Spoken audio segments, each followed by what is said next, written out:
station of decapitation without your head.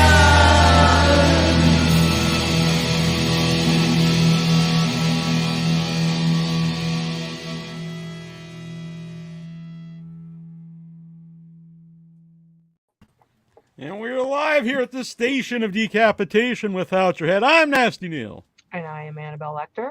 And we're joined by the fine fellows here of Nefarious, which we're about to talk about. Directors and writers Cary Solomon and Chuck Konzelman. Hello. Yep.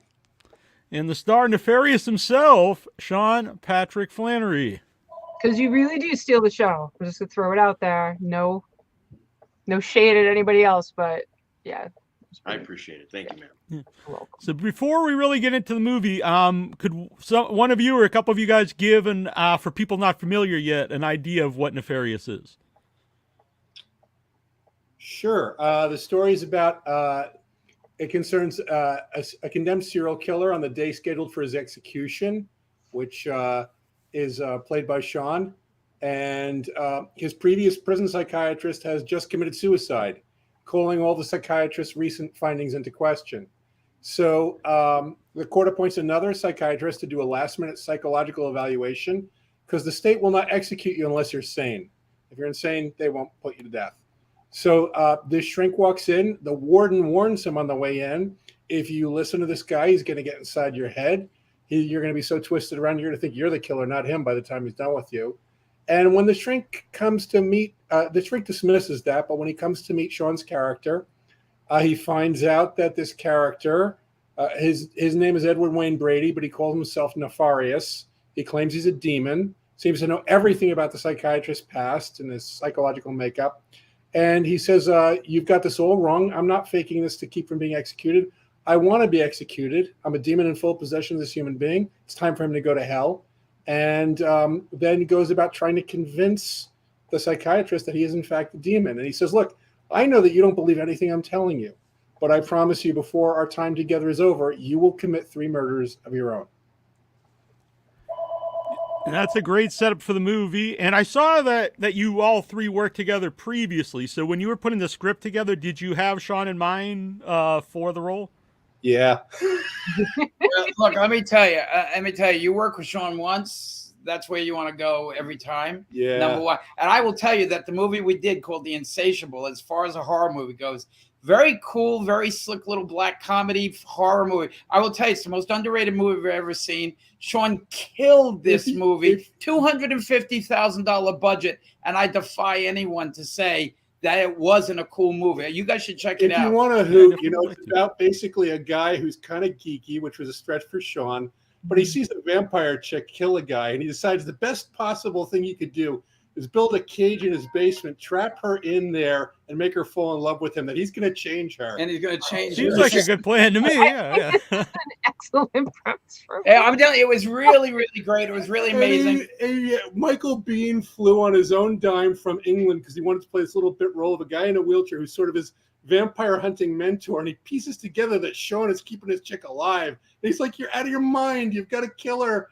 And Sean's like, no, she's going to love me. And it's a really cool little movie. Kind of fun. I mean, we knew that right then because he brought it to life. He Yep. brought it to life. There was a scene, I'll tell you this real quick. There was a scene which it literally set us in motion with Sean forever, where the lead female actually falls asleep. I'm not going to get into why, but let's just say she falls asleep in real life on Sean's shoulder. This is the climactic scene of the movie. She's killing him. She's biting him. And as she bites his neck, she falls asleep on his shoulder. So Sean doesn't miss a beat. He just kind of tilts his head a little bit to lock her in. He pulls her in a little bit. And in the middle of the scene, he does the whole scene with this female actress unconscious on his shoulder. And he does the dangerous thing because he's Sean, okay? He's a martial artist, right? He dilates his pupils on his eyes by forcing more blood into his brain. It's a little scary. Please don't stroke that up. We're not supposed to be talking about this movie, right? We're supposed to be talking about Nefarious, but I'm telling you, everybody who sees this movie, it's called The Insatiable. You will love Sean in this movie. I'm as proud of that movie as any movie we've done. All right, Myself. locked it in. I've Googled it. It's in a tab waiting. Yeah. So, Sean, when they come to you for Nefarious, I guess you enjoyed the previous experience, and were you in right away? Did you read the script? Like, how did that work? I read the script only because they forced me to. At the culmination of the first film, Insatiable, I told them, and I was painfully honest. I said I would do a Fruit Loops commercial with you two cats. I had that good of a time. I thought they were amazing writers. And about a year and a half ago, they called me and they said, "Hey, Flanery, we got a Fruit Loops commercial." I said, "Put me in, coach." And they said, "Well, let us send you the script." I said, "Man, did you guys write it?" And they said, "Yes." I said, "I'm in." They said, "Well, let me send you the script." I said, "Okay." And I think the next morning at 8, I sent them an email that said, "I'm in." And that was it. I'd never, I mean, roles like that, they come around once in an actor's lifetime, if you're lucky. You know, it didn't take a lot of, oddly enough, then when I said I'm in, they said, "Well, let me ask you a question. What role do you want to play?" Do y'all remember that? And I said, "Well, I'd love to play Nefarious." And they said, "Oh, okay, yeah, cool." But I was like, "Oh my God, it was one of the most perfectly manicured and sculpted scripts I've ever read. It really is. I told my wife when I read it, I said, this is the type of role of heavy lifting that everybody dreams about, and of course I wanted to do it. Obviously, I don't know any actor that wouldn't take that and go, wow. Yeah, it so speaks to the strengths because it's basically a 2-man show, and it's just you two guys for the most part, just back and forth, and it's captivating.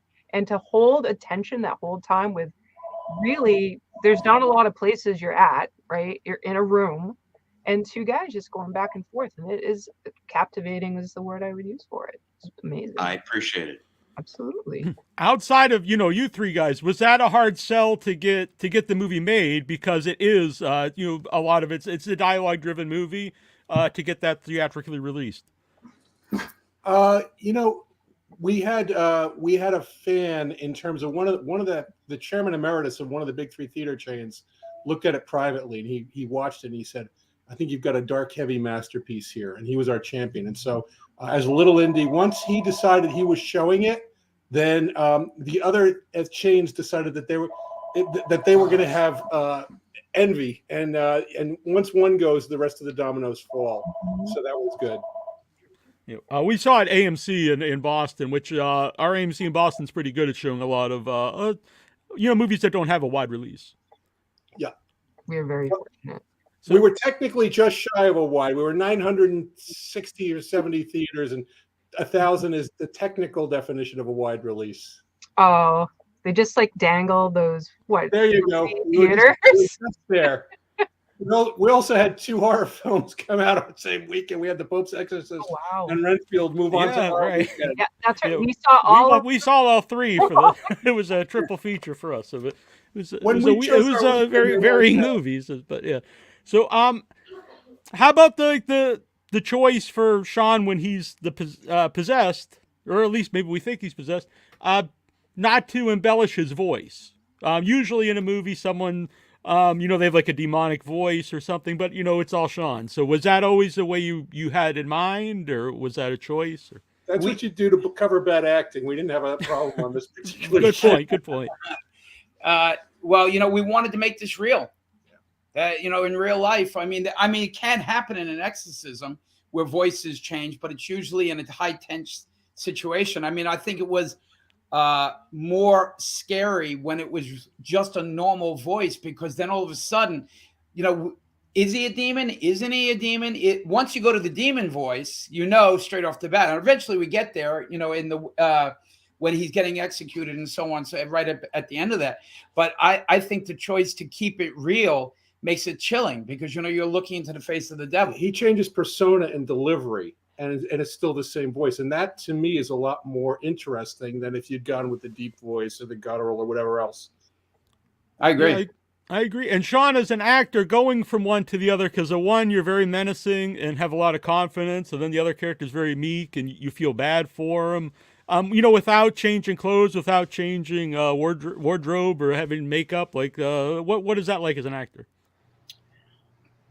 I mean, it's I don't have a really intricate process. And I'll tell you this, the more well-written a script is, the less work you have to do. And that script was an instruction manual on how to design a character. I'm not kidding when I say I thought about it, just read it in my head. I made a lot of decisions, and I didn't even do the character for them. I just kind of described what I'd like to do, and then we filmed it, and that's what I did. I'd like to interject there. So first day, we're meeting with Sean, a couple of days before shooting. We get together. Hey, it's all good.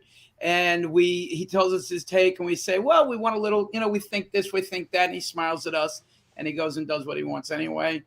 And and best thing that happened to us, because we were overthinking it. And he says, guys, you just got to trust me. And if you don't trust me, I'm doing it this way anyway. So I did not say that. I'll tell you what, midway through the movie, he's like, I got it from here. Why don't you guys just go home? Yeah. Sean, I have to say, so I feel bad. Is it Eric, the character's name, that's actually the real man? Yes. It is. Okay. That's amazing. Edward. Good for me. Edward. Okay. That's with me. I have to say, I work in mental health, and I work in a community mental health clinic. So it's in a city, and there's a lot of people who are really going through some hard times. And your portrayal of him, I had to sit down. I was like running, personal life. I was running a group, and there was someone who got he got dysregulated. Dysregulated means when your emotions are out of control. And we had to lead him out. And I sat there with him trying to help him. And it was like I was watching that guy who I just worked with like a week ago. And I thought what you did for a person that works with people that suffer was a very sensitive portrayal of mental disturbance. So even whether you call it a mental health problem, demonic possession, I have a feeling that before Nefarious came into the picture, that this guy was probably already struggling. But your portrayal was beautiful. I really appreciate that. Thank you. I mean, that type of work is my favorite stuff to do, without question. The heavy lifting stuff, and you couldn't have two more violent swings than empathy-free violent murder with no remorse, and someone that can't believe when he looks in the mirror what he's done, and he can't believe that his hand did that. It's like I said, not to beat a dead horse, but you dream about roles like that, and those two dudes wrote it. So I saw that it was inspired by the novel and their Nefarious plot. So I actually have been listening to it, the audiobook, and for anyone out there, it's a different story. It's almost, the movie's almost the origin, I guess, of the Nefarious plot, which, I don't want to give too much away. But so when you guys read the book, right away, did you think like this would make a good movie? So how did it go from you guys reading the book to like, let's make this a movie? I'm going to make a confession here. Never read the book. Oh, okay. I just sank myself, by the way. I did with a highlighter, but here's the funny part. We decided to make the movie before we read the book. The book. We heard some excerpts read by our producing partner. He walks in the office, says, "Hey, I got this book," and he reads a couple paragraphs, and it sounds really interesting. It's a demon boasting about how he's destroyed Western civilization. We're like, wow, that sounds really interesting. We just went bam like that, and I said, "Get him on the phone." So we got Steve Dace, the author, on the phone, and we knew him, and he thought he was being pranked initially. We said, this sounds pretty good. And suddenly we had the budget for a movie, and we hadn't written a script yet. And never happened. But the problem with the book is that there's only one character. He doesn't talk to anyone. He's talking directly to the reader. So we're like, well, we're going to have to add a second character and put a story to this. So we knew what we had to do. I mean, I love the idea. When we got pitched the idea, it was one paragraph, and I said, wow, what a great idea. A demon bragging on how he destroyed America and the world. Well, let's bring that forward. So when we were talking to him, we said, look, Steve, you're going to have to realize when we make this a movie, you got to let us do our thing, and so we did. Like we constructed the whole story. We went through it, but we promised him that we wouldn't dishonor the book, number one, and number two, we weave it all back into the book so that it makes sense. In other words, as best it can be. But and he was totally cool because he said, look, I love what you guys do. You know, I mean, this is great. You know, it'll be great. And what we knew he could do was that Steve, in his book, he designed this character, Lord Nefarious, who is a lieutenant of hell, basically. And I'm like, look, I wouldn't know how to write for the adversary as Lucifer, but for a lieutenant of hell, that I can do. That he's a major minion. He's got power. He's a bright guy. That we know how to write. So that we were able to grab hold of that character and then plug him into the story. It's like storytelling in any other form. Beginning, middle, and end. What's your twists and turns? And, try to say something interesting. So we tried to do it. Yep. Very interesting. Neil, I'll throw it out there. Are we too early to go into the depth? No, it's fine. Yeah. All right. So Neil, I won't voice his personal beliefs, but they're pretty not there. I am more on the fence. Jesus seems like a nice guy to me. That's kind of how I feel about it. And I think all the demonic stuff is very fascinating. I think I'm pretty spiritually open-minded to the idea of I don't know. I'm not. Who knows? I mean, that's my personal view. Is like we're all just have to figure it out as best we can as human beings, whatever that may be. So I think the idea of demons is fascinating. The idea of anything like that is fascinating, and I don't know, but I think what you've done with it. Well, Neil had said it's really interesting, and it matched up because I have a very, very, very, very dear friend that I grew up with who is very religious. He's very, very conservative Christian, and we're friends to this day. We've had a lot of talks, not debates, but talks about what his faith is and what he believes, and he's like a Bible scholar. And so that's informed a lot of my thoughts about reality and the world. So that was part of, for me, why I love this movie, because I feel like, sure, yeah, when it's possible. I don't know. I don't know reality. So the idea that could happen to someone. Oh, yeah. Well, it's okay to just watch it as a movie, by the way. Every movie's you have to set your compass somewhere. Mm-hmm. Ours is set pretty much attuned to a traditional belief, demonic, angelic, in opposition, struggle, conflict. That's where it comes from. Well, we're devout Catholics, number one. So, I mean, we understand exorcism as a part of the trade. But I will tell you one thing. Let me just say this. I will tell you one thing. If you want to find out if there's a devil, I can show you a way to prove there's a devil. It will shock you. Okay, you ready? Yes, I'm Googling. I'm ready. Declare war against the devil and see what happens. And watch what happens. Okay, and this was told to us 20, 30 years ago, and it led to my conversion. And I will tell you, declare war against the devil and see what happens. You will not believe. Now in this movie, the whole point was to show people that there is good and evil, God and the devil. Okay, obviously, and we took a real life exorcist, the number one exorcist in America. His name is Father Carlos Martins. He's got a podcast called The Exorcist Files. We had to do an exorcism on set. Now, you can't explain some of the stuff we had on set, lights flickering off, things, all kinds of crazy stuff. This guy comes in the room and does an exorcism in Latin, and it all stops. I'm telling you, our roof in our office building in Burbank got ripped off. The whole roof of the building. Ago. Okay, and we had sicknesses. Turned our office into an indoor water park. The whole building had to be torn down to sticks. Yeah, so and obviously, exorcism is a fascinating subject. Everybody's fascinated with it. Our exorcist trained priest who was on set, we actually had 2 ministry teams, one of which was Catholic, one of which was non-denominational evangelical.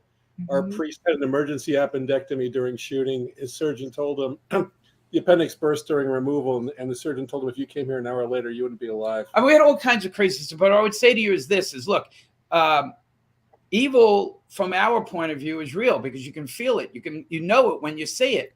And so we tried to bring that out. What we tried to do is show truth. And by the way, the steps of exorcism, that's exactly the exorcist that we had on set. He said, this is the most realistic exorcism movie ever made, more so than The Exorcist. He said, because this is exactly what we deal with every single day.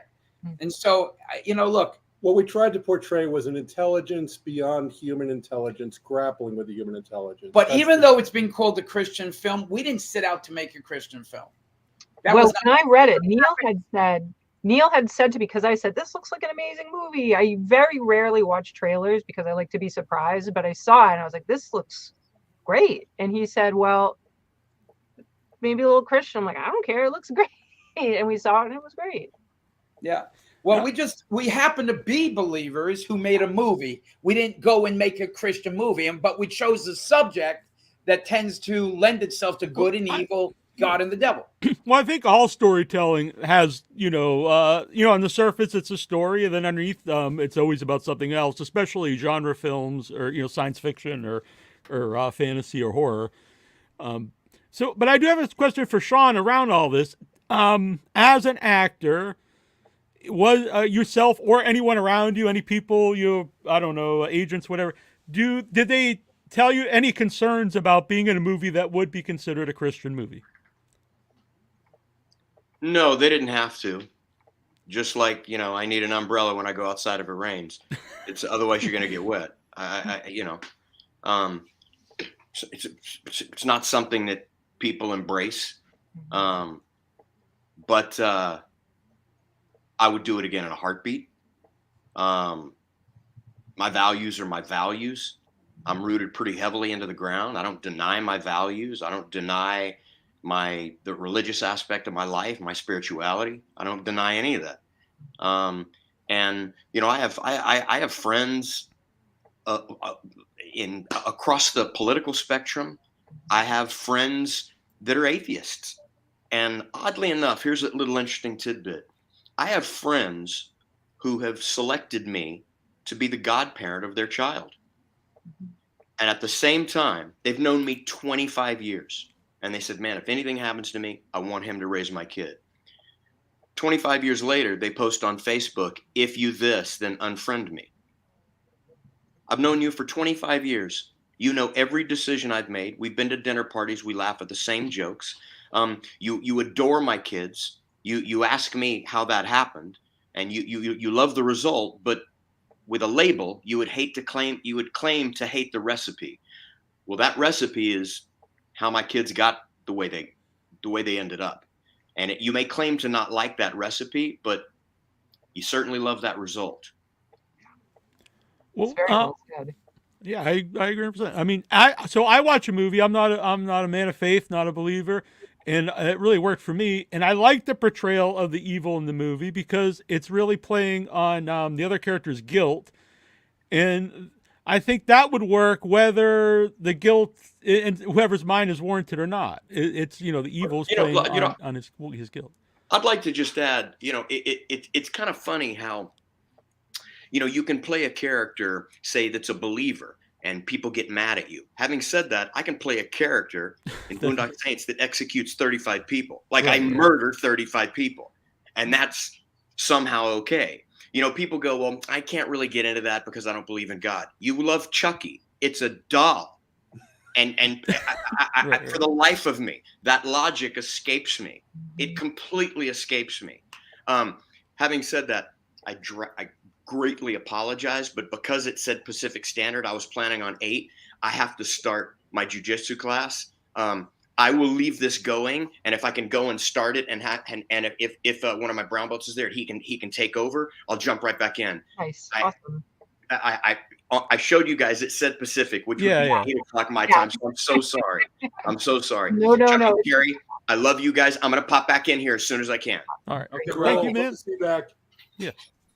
So when you guys were saying, it's a movie at the end of the day, so does that weigh in on you when you're making it? Because it's like, obviously you have your beliefs and that's part of the movie, but you also want it, still at the end of the day, it's something that's supposed to entertain people on some level. So to balance that out, is that something that you had to struggle with, or you just kept in mind? Well, it's not a struggle. We feel gifted, or we feel blessed that we're able to make movies for a living. That's not a real job. You make a lot of money. Yeah. Not all the time, but and you get to tell movies. Everybody in the world wants to make movies. Trust me. Okay. We get deluged. Okay.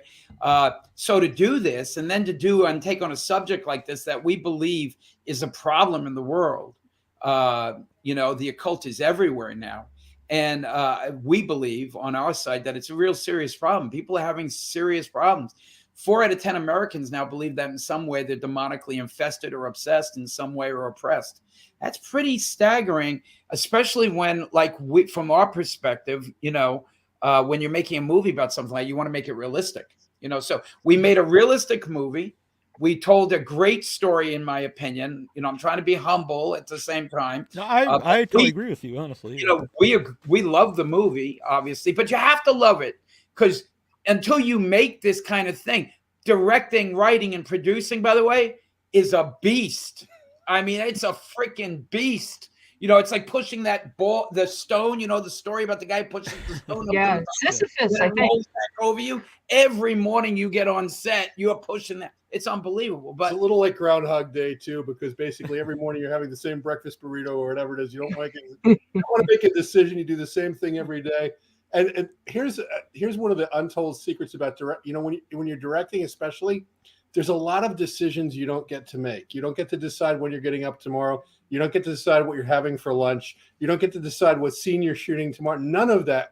All of that is handled. All you're dealing with is that little contact patch of the tire where the rubber meets the road, and you're dealing with the actor, and you're just trying to get that image on film. And everything else in your life leaves for a while. It's a fully obsessive trade where you have to immerse completely. But no, when you're telling a story, if you love this story, one of the best advice I'd give to anyone out there who wants to make movies or TV shows or write books, don't do anything for money, because if you do for money, 3 days in, you're going to regret it. Yeah. You have to do it for love. You have to do it for passion. We love this movie. We were passionate about this movie. And I believe one of the reasons it's having a tremendous effect, other than I believe that the spirit is moving through it, is because of our passion for it. It comes through.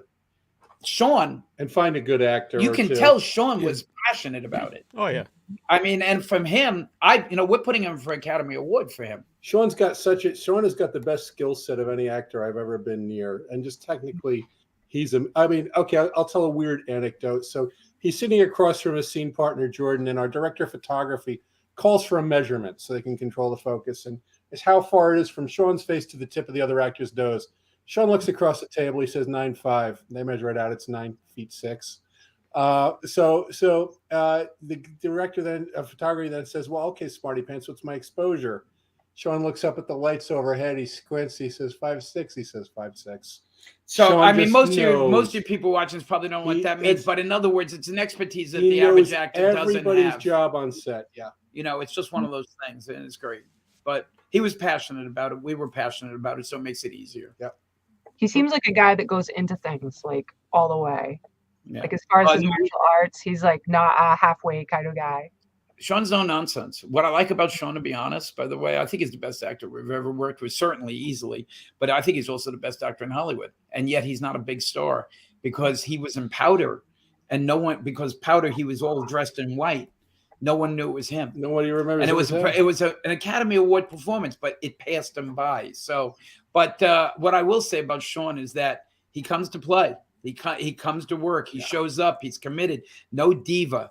He's not a diva. He doesn't. My trailer isn't as big as his trailer. Sean will sleep in the street. He doesn't care. And then by that little movie I was talking about on the 250, The Insatiable, he did. We did.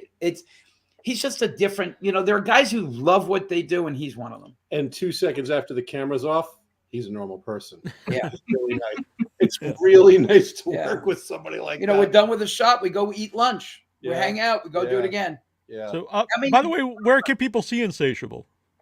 Pretty much all over the nation. But we're only in 750 screens. This weekend will determine whether we stay in the theaters or not. So if anyone loves horror movies, I would say go see it, because that would definitely help. That's Nefarious, but I also want to know where people can see Insatiable. Yeah. Oh, they're gonna have to get it on DVD. They're gonna have to dig it up somewhere. Look it up. We'll look it up. Yeah. Yeah.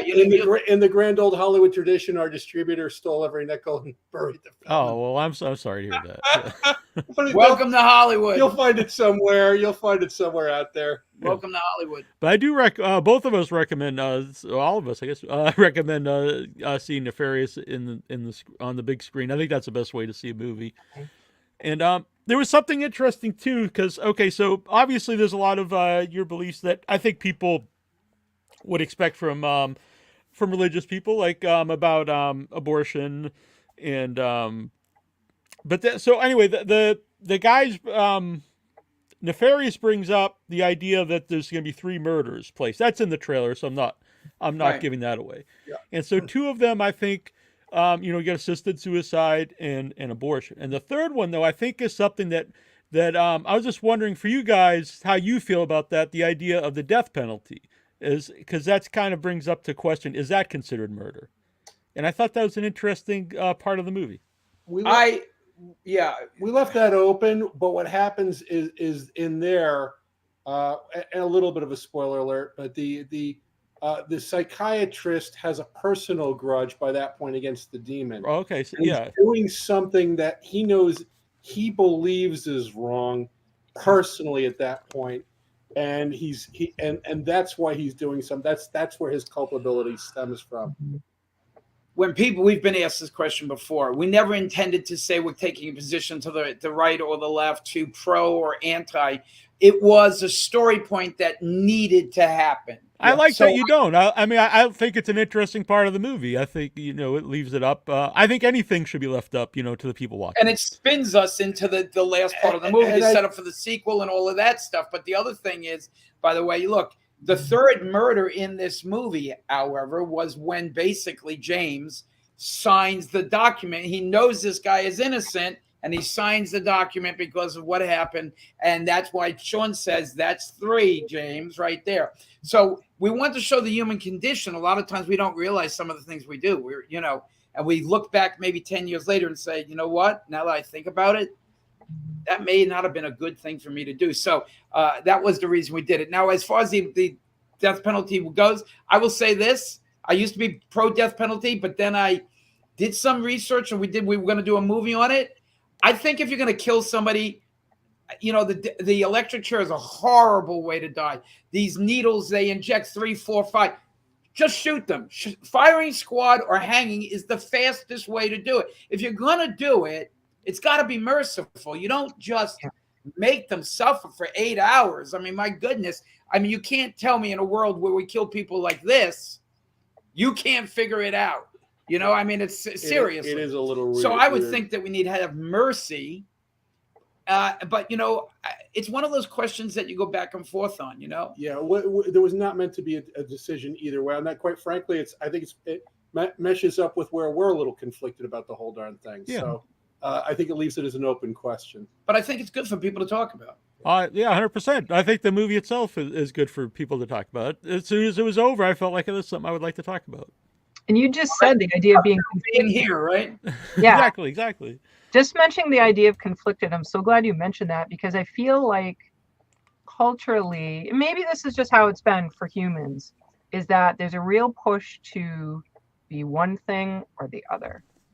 And the ability to have open questions and not know is it's tough to be that nowadays. It's really like Sean had mentioned, he has this thing, social media, you're either in or you're out. There's no room for this conversation. Well, that's where the world has kind of gone to right now, and I don't like it the same way you're saying. I don't think it's. I mean, one of the things that impressed us, and the reason we're doing this interview is, you sent us the email and said, "Look, I got to let you know I'm a liberal. I don't believe with some of the stuff I like, but I don't believe in all this." And I said, "This guy's got guts, because in today's society, you're not even supposed to talk to us." And I'm enjoying. I honestly, when I put this up, I thought there would be some blowback from some of our audience. They'd be like, "Oh, I'm not going to be involved in this show," or something. I honestly thought there would be something, or there still might be. I don't know. I think it's interesting. We can talk. We can communicate. We can talk about evil. I mean, I think evil is the one common denominator, whether you're on the right or the left. Look, we have different interpretations, maybe, of what evil is, but we all know that evil is bad in the sense that it's not going to enrich your life. If somebody came and started to stab you, you would call that evil. I think everybody would call that evil. But I think it's good that we can talk, and that's why we did the interview. And part of the message of the film is too that what we think is what we as a society have come to believe is a cultural fight is really, it's more of a spiritual fight, and so that we've been distracted at some level, and that's in the belief system that we're using here, that's a demonic intervention looking to do exactly that. You know, from just a traditional, again, a Catholic standpoint, the devil doesn't care who you hate as long as you hate somebody. He gets hold of you. No matter who you hate, he's got you. And look, we deeply believe what we believe, and I know that you deeply believe what you believe. But I shouldn't be offended at what you believe. Right. Look, yeah, I mean, would I like you to believe? Of course, I would. Yeah, but I mentioned earlier, I'm on the Cape. There's a big Catholic population where I'm from, and I grew up with. I mean, we don't hate each other just because I'm not and they are. I think we got better things to do, to be honest. The only thing I would really caution, and look, I'm hoping maybe there's agreement here, and there might not be. The most interesting lecture I ever went to when I was in college was by the Jesuit priest who's the technical consultant on The Exorcist. And his thing was, he said, the gateway drug for possession, he said, is a Ouija board. And he said, basically, like over 80% of all possession cases, as far as he's concerned, including the case that The Exorcist was loosely based on, it wasn't in the film, began with a Ouija board. And he said, and he challenged his audience. He said, look, do you know where the word Ouija comes from? And nobody did. He said, do you folks know? You may know. I actually don't know. French. Sorry? From what I understand, it's German and French for yes. That's exactly right. He said, you're saying yes, we in French, yeah, yes in German. So you're saying a yes, yes. And he said, look, you're saying a double yes to a willing demonic possession that you're hoping is temporary, but the demons are kind of playing for keeps. And his analogy was, he said, look, on a dark night, a lighthouse is visible from very, very far off. He said, when you actually begin that play, you turn yourself into a lighthouse for demonic, then the demons come from great distances in order to be involved there. So he said the most strong thing he said was, please don't go near that stuff. He said, look, we don't tell you not to do it because it doesn't work. We tell you not to do it because it does. By the way, very impressed, Annabelle. You're the first person who's ever answered that. The French and German stuff. So you're the top of the list now. Yep. You get the A+. Yeah. Well, we have used the Ouija board before. It's my first experience using one, and it was the first time. It was a weird experience because I've mentioned, I'm not a believer in any of this stuff really, but we had actually answers which made me start to think, I don't know, maybe there's something. It was definitely an odd experience. I mean, the thing is, I used a Ouija board. I went to fortune tellers. I did tarot cards. I did everything. I got one for Christmas as a kid. But the thing is that eventually, from our perspective anyway, you learn. You get burned. All of a sudden, I had a girl I was dating. I am not kidding. I will tell you this quick story. It'll take 20 seconds. I was dating this girl. Her sister-in-law was a devout witch. They were summoning spirits. 200 years in the family. They wanted something very, very badly. Yeah. She had 200-year history. She had gotten an herb from Italy, which was necessary for the spell. They invoked the summoning of a demon. A demon appeared. I am not kidding. And basically said, I will give you what you... And it said first, who has summoned me? And then said, we will give you what you wish. But the price for this is your children. And turned and walked up the stairs where their children were sleeping. And when I tell you, freaked her out. Because she thought up until that time she was a good witch. Whoa, wait a second, right? And the bottom line, boom.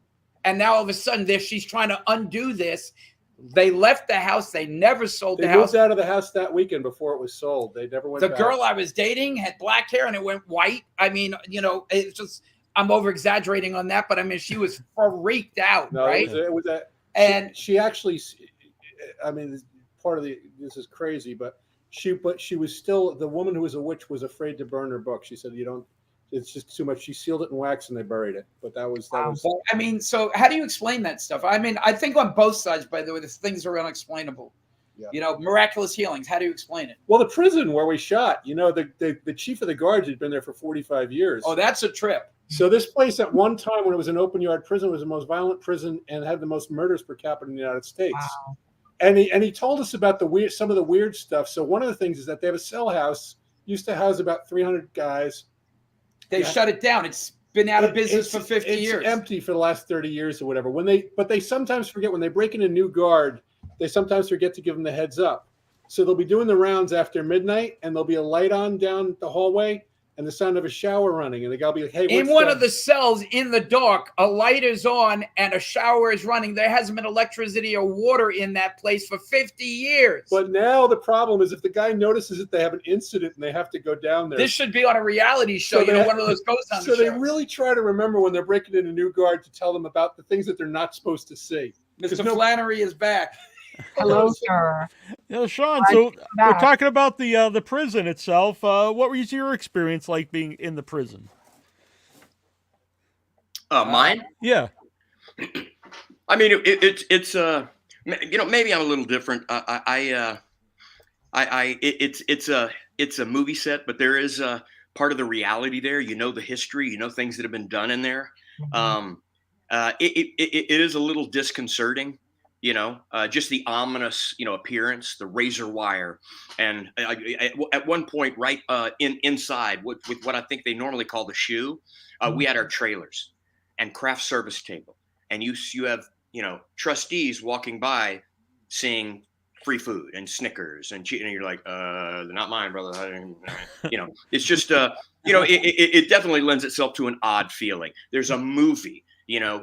Movie set right inside where people, populated by people that have absolutely nothing to lose. It was a little disconcerting, but I thought it made for a great film and a great vibe. What a way to give you that feeling. It is ominous. It is frightening. It is dank. It is moist. It is cold. It echoes. It's all of those things, and it's very real. I listened to a little interview with Steve Dace, is how you say his last name. Sorry, the author of the book, and he talked about the serial killer having 3 names because all serial killers have 3 names. So it does have me a little worried about Sean Patrick Flanery. Let me tell you about my roots. They're planted deep, and I have the armor of God. That's why I'll tell you. Where we have wrestling, it's on a church grounds.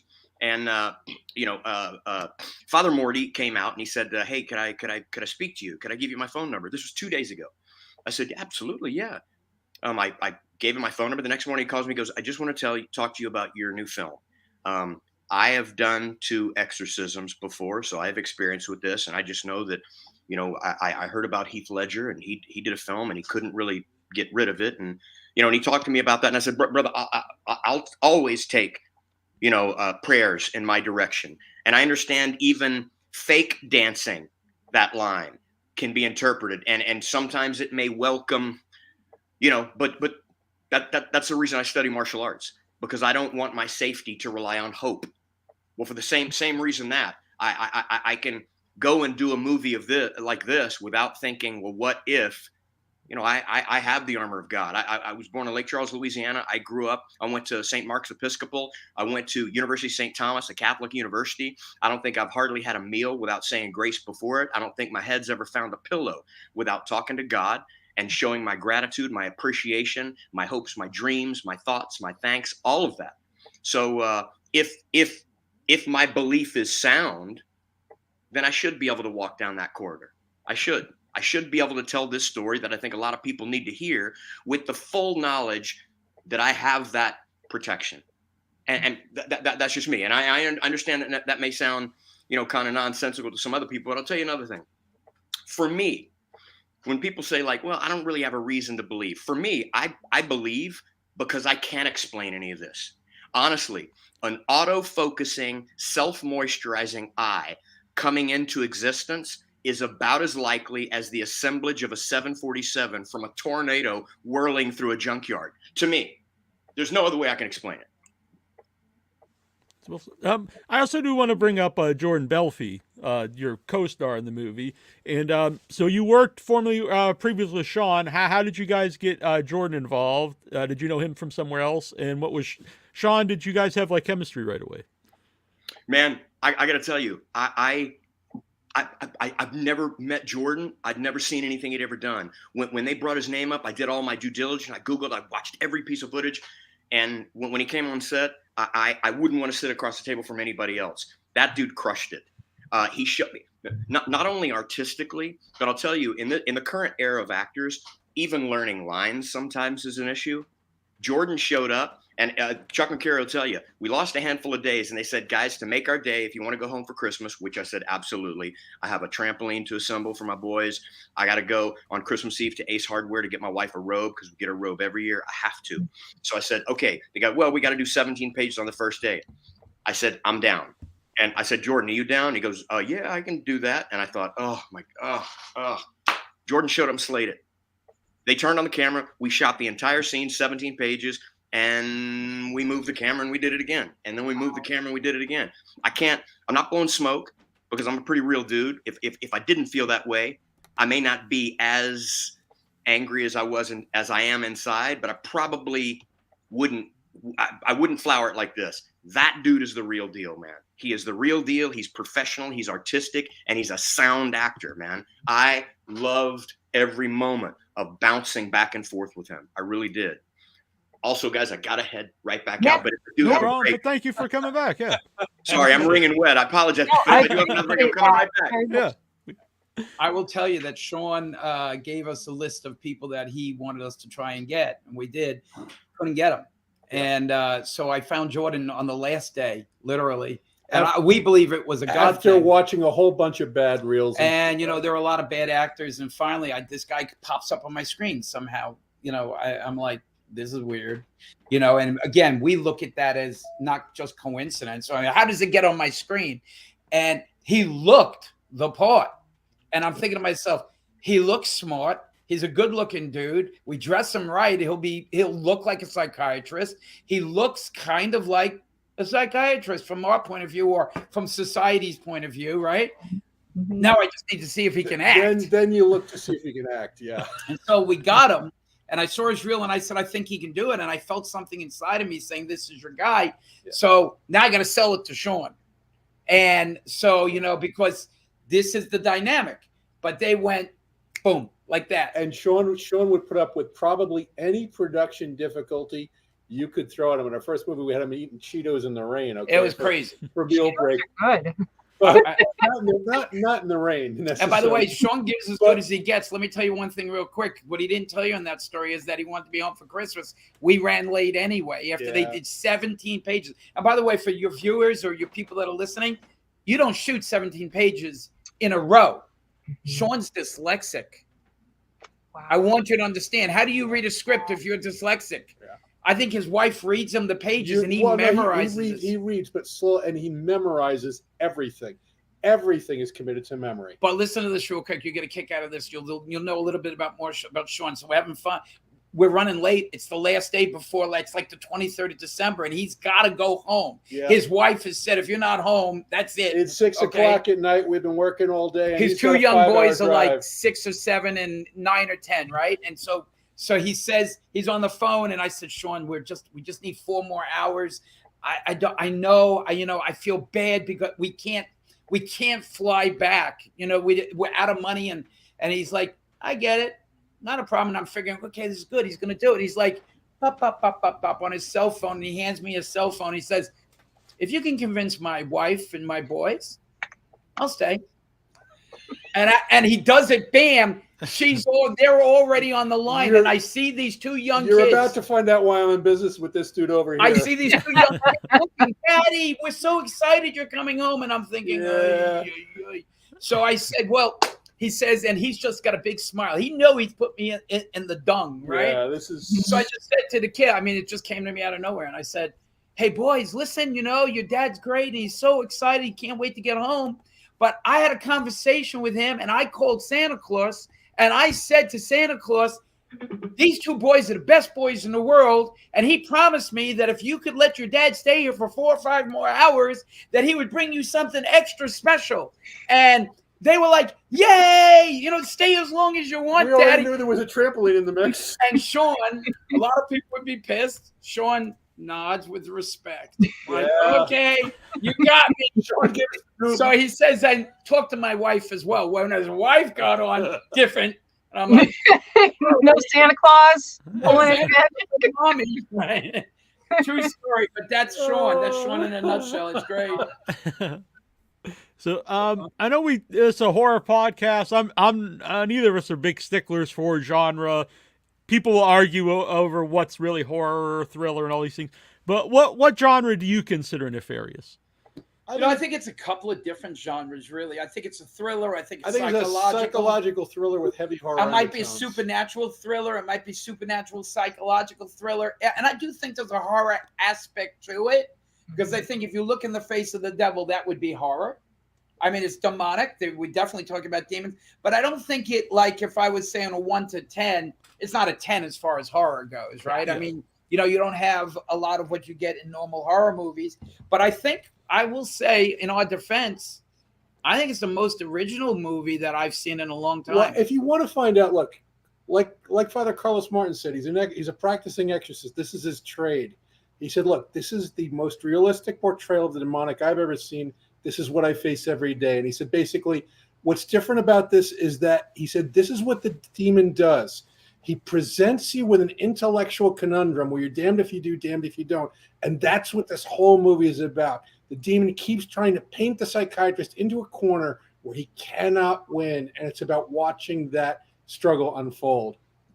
I have to say that it was so fascinating to me, the way, because we knew the backdrop is that this film is made by people who are Christian, but there were some really good arguments made by Nefarious about, like, God is not always the nicest guy. Like, here's the story of the angels, and here's why they left, and here's what all the story I thought was so interesting about painting God as having, like, God kind of has this ego situation going on. I thought this is a really interesting conversation. Well, that's from the demonic perspective. That is the perspective of the demonic from a traditional belief system, is that they feel they've been gravely wronged. Mm-hmm. And they're very adamant about that. And the elements I think that are surprising maybe to an audience is that they feel very wronged. They are very legalistic and very concerned with the authority they still have left, and they're willing to exercise that and the power that they have and their pride. And all of these are elements that come into play in the story. I mean, I would say this as well. I would say, look, let's say you don't believe, you do believe, doesn't matter. But if there is a devil, think about a creature that has divine intelligence, that's angelic, rip you to pieces in a second, can outsmart you like this. It's easier because he's been watching you for a long time. If this creature exists, he's working 24 hours a day, 7 days a week, 365 years to, whether you believe this or not, and we certainly do, obviously, to get your soul, because he's angry that you will ascend into his place. In other words, all the demons were thrown out of hell. That's the jealousy. Out of heaven. The jealousy, whether you're looking at this from the traditional faith standpoint, or even if you're just looking at Milton's Paradise Lost. And I think that's the thing that's chilling. We have the opportunity to steal their places in heaven, and they are upset about it. And we address that right in the movie. Mm-hmm. The James character I mentioned earlier, he represents someone who's not a non-believer, then maybe he is by the end of the movie, or maybe he isn't. I don't want to give the movie away. But were you guys always believers? Did you guys always have faith, or was there a point in time where you guys found your faith? Why don't you answer first? I was raised in faith. I walked away for about 10 years. My 20s were spent elsewhere, and then I decided. I think part of what accelerated it was a move to Los Angeles in the entertainment business, and I realized it's a nasty business. That I had to make a choice. I wanted to live my life and be left alone, and then I moved to LA, and I realized I had to start making some choices one way or the other. I was going to wind up a place I didn't necessarily like myself. My mom was Protestant but not practicing. My dad was Jewish, but he's an atheist, really. And they asked me whether I wanted to go to church or a temple or play with my friends. I was 9 or 10 years old, and I'm like, what do you think, right? I mean, that's an open, I mean, I always believed in God because, I mean, you look at the mountains, the sky, I mean, it's inexplicable, and there's all kinds of unexplainable stuff, but he was a convenient God for me. And I was an atheist for 8 minutes when I was like 17, and I thought it was stupid, to be honest. I just didn't get it. I wasn't rebelling against anything, but the kind of God I thought I had is like, oh, look at that hot chick. Can you hook me up with her? You know, I could really use a Camaro. You know, this would be cool because the girls would like me because I'm not that good looking. You know what I mean? And so that was a kind of convenient. C.S. Lewis talks about the God most people want, including us. You want a senile grandfather who just wants to. You know, I mean, I did everything. Like, you know, I mean, I lived with my girlfriends. I didn't go to church. I didn't do anything. I did everything everybody else does. You know, I had different views and stuff. But as you get a little older, you realize you're mortal. You know, when that car screeches to a stop 6 inches from your feet and your knees are trembling, you realize, you start to contemplate and stuff. And the more, you know, sometimes you need to get broken and realize you got to turn to God. And that's what happened with us. You know, we were brutalized in this business. And now I fully, I had a miraculous healing.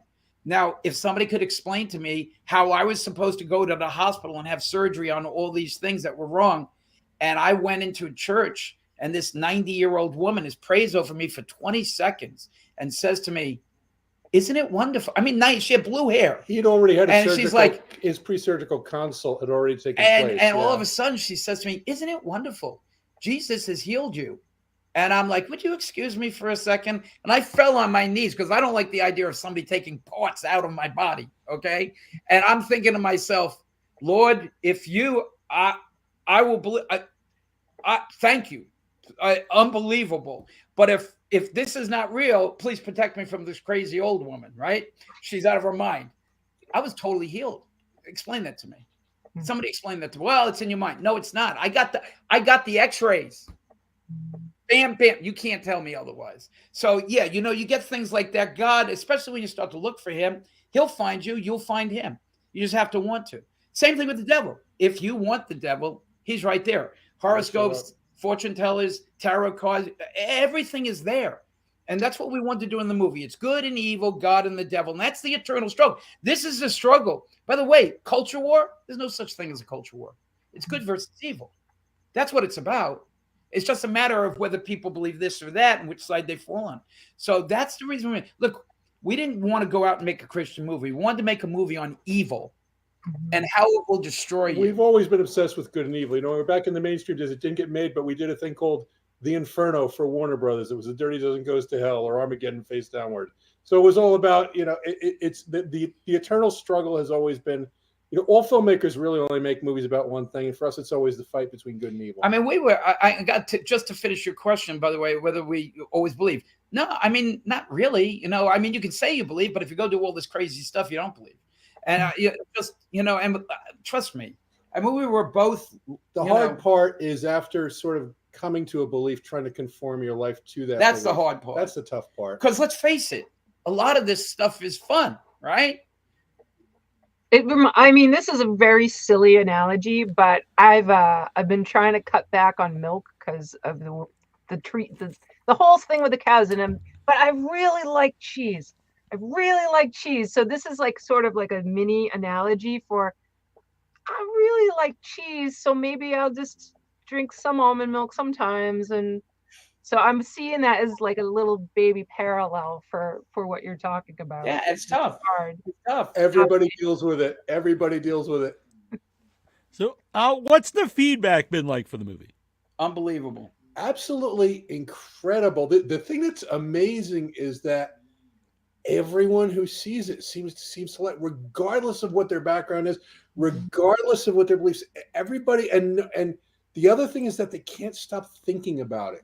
Days later, they're still thinking about the movie. Tons of people are afraid to see it, but if they actually do see it, this is what happens. What shocked us is that one of the best things that's happened is you calling us, reaching out to us, because I said, wow, this is unbelievable.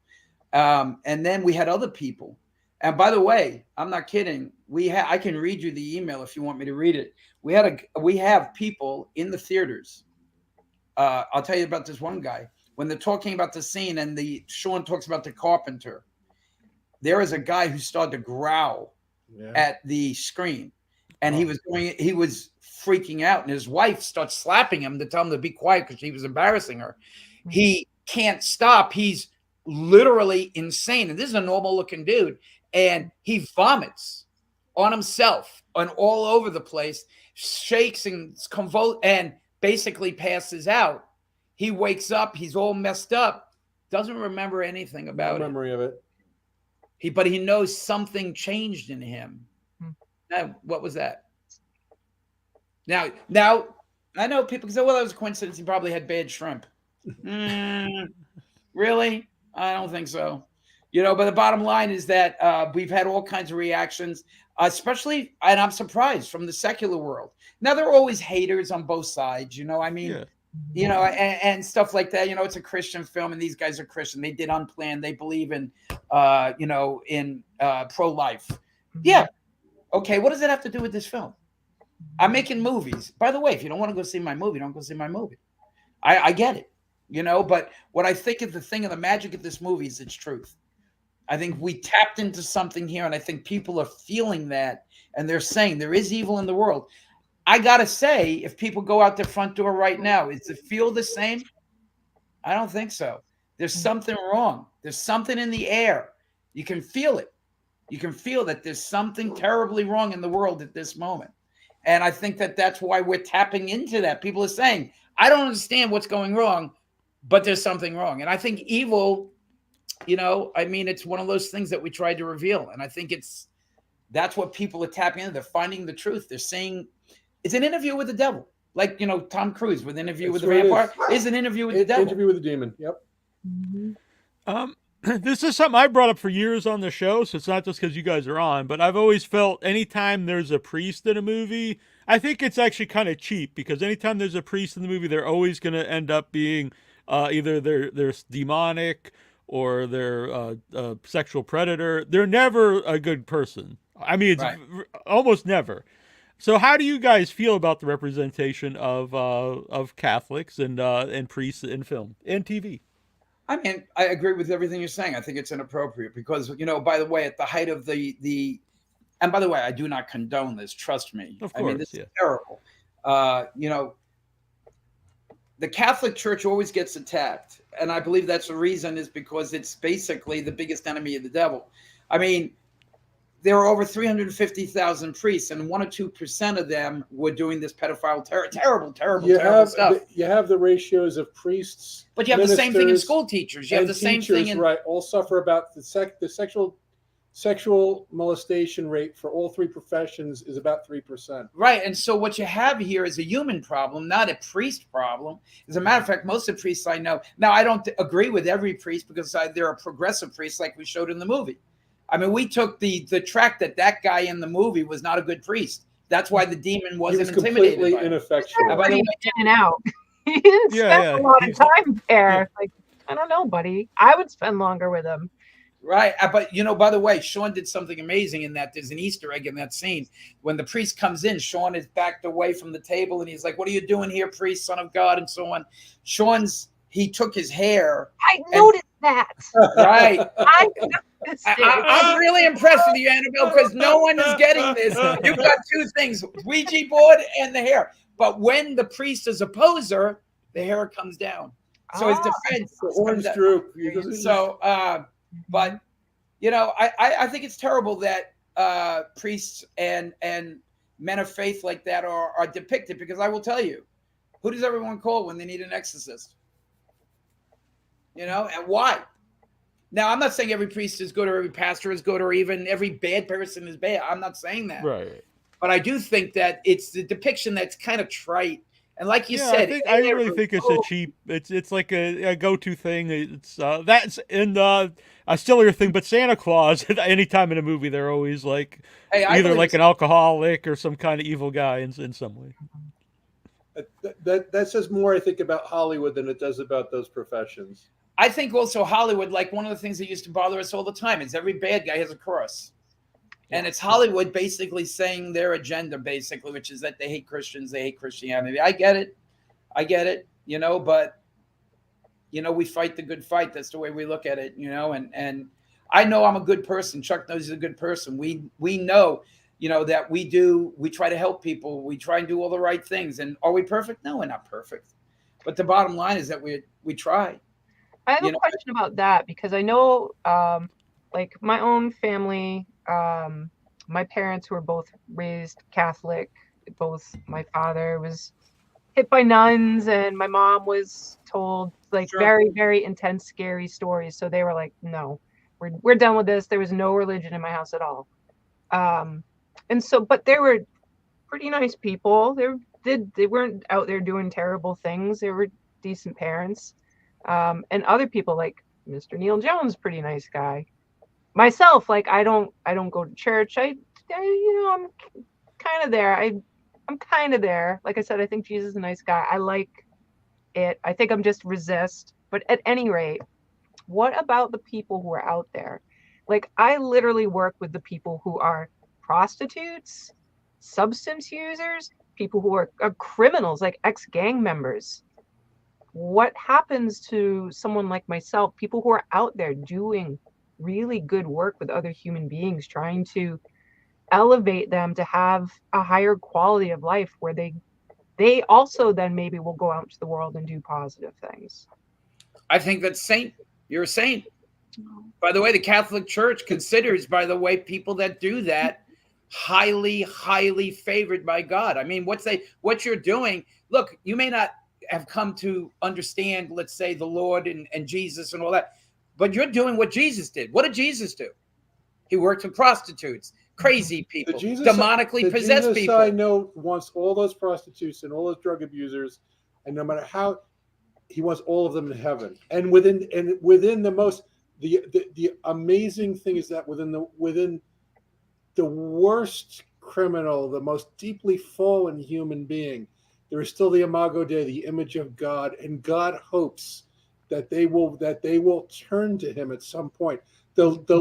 I will use something. This is a very, very Catholic visionary tradition, but Jesus confided in a nun in a personal visitation about 100 years ago, and as this bears on this movie, he said, "Even demons acknowledge my justice.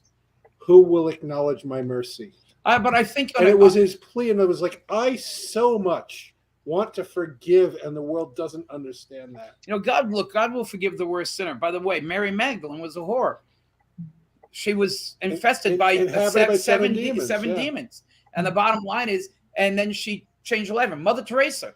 I mean, okay, let's compare you to Mother Teresa. That's the kind of person. Well, wait a second. Mother Teresa started like all of us, right? Now, she may have gotten there sooner. I'm not saying you're on the same level as Mother Teresa, but what I'm saying is your intention to help these people is what God looks at. And so, compassion for those who are wounded, mercy, and suffering is a primary attribute of God. So that's what you're displaying. So for him not to extend his love and mercy towards that would be against his nature. So, I mean, I think it's wonderful. Yeah.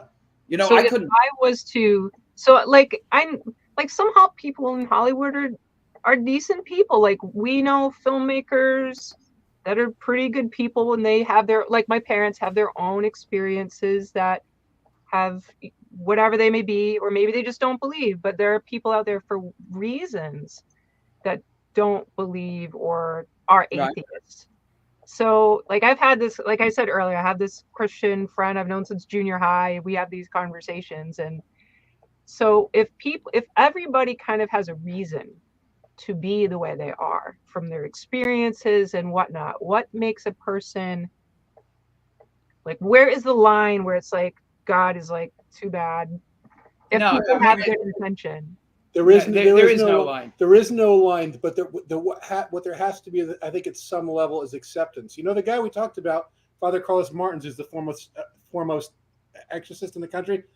He was on Wall Street and a 27-year-old atheist. The Lord basically smacked him. Now he's the number one atheist in the country. Not atheist, the exorcist. Exorcist. But the Lord smacked him over the head, basically, and he actually had 2 personal meetings with what he believes was the adversary during his conversion process. I will tell you, here's the issue. God will judge each and every person by what they knew, how they grew up. So if you have a family that abuses you since you're 3 years old, right? And then you go out and become a prostitute, he's not sending you to hell for that. You had nothing to do with that. God is merciful. There we go. He understands. If, let's say, you're a homosexual or whatever burden, whatever, we all have crosses to bear.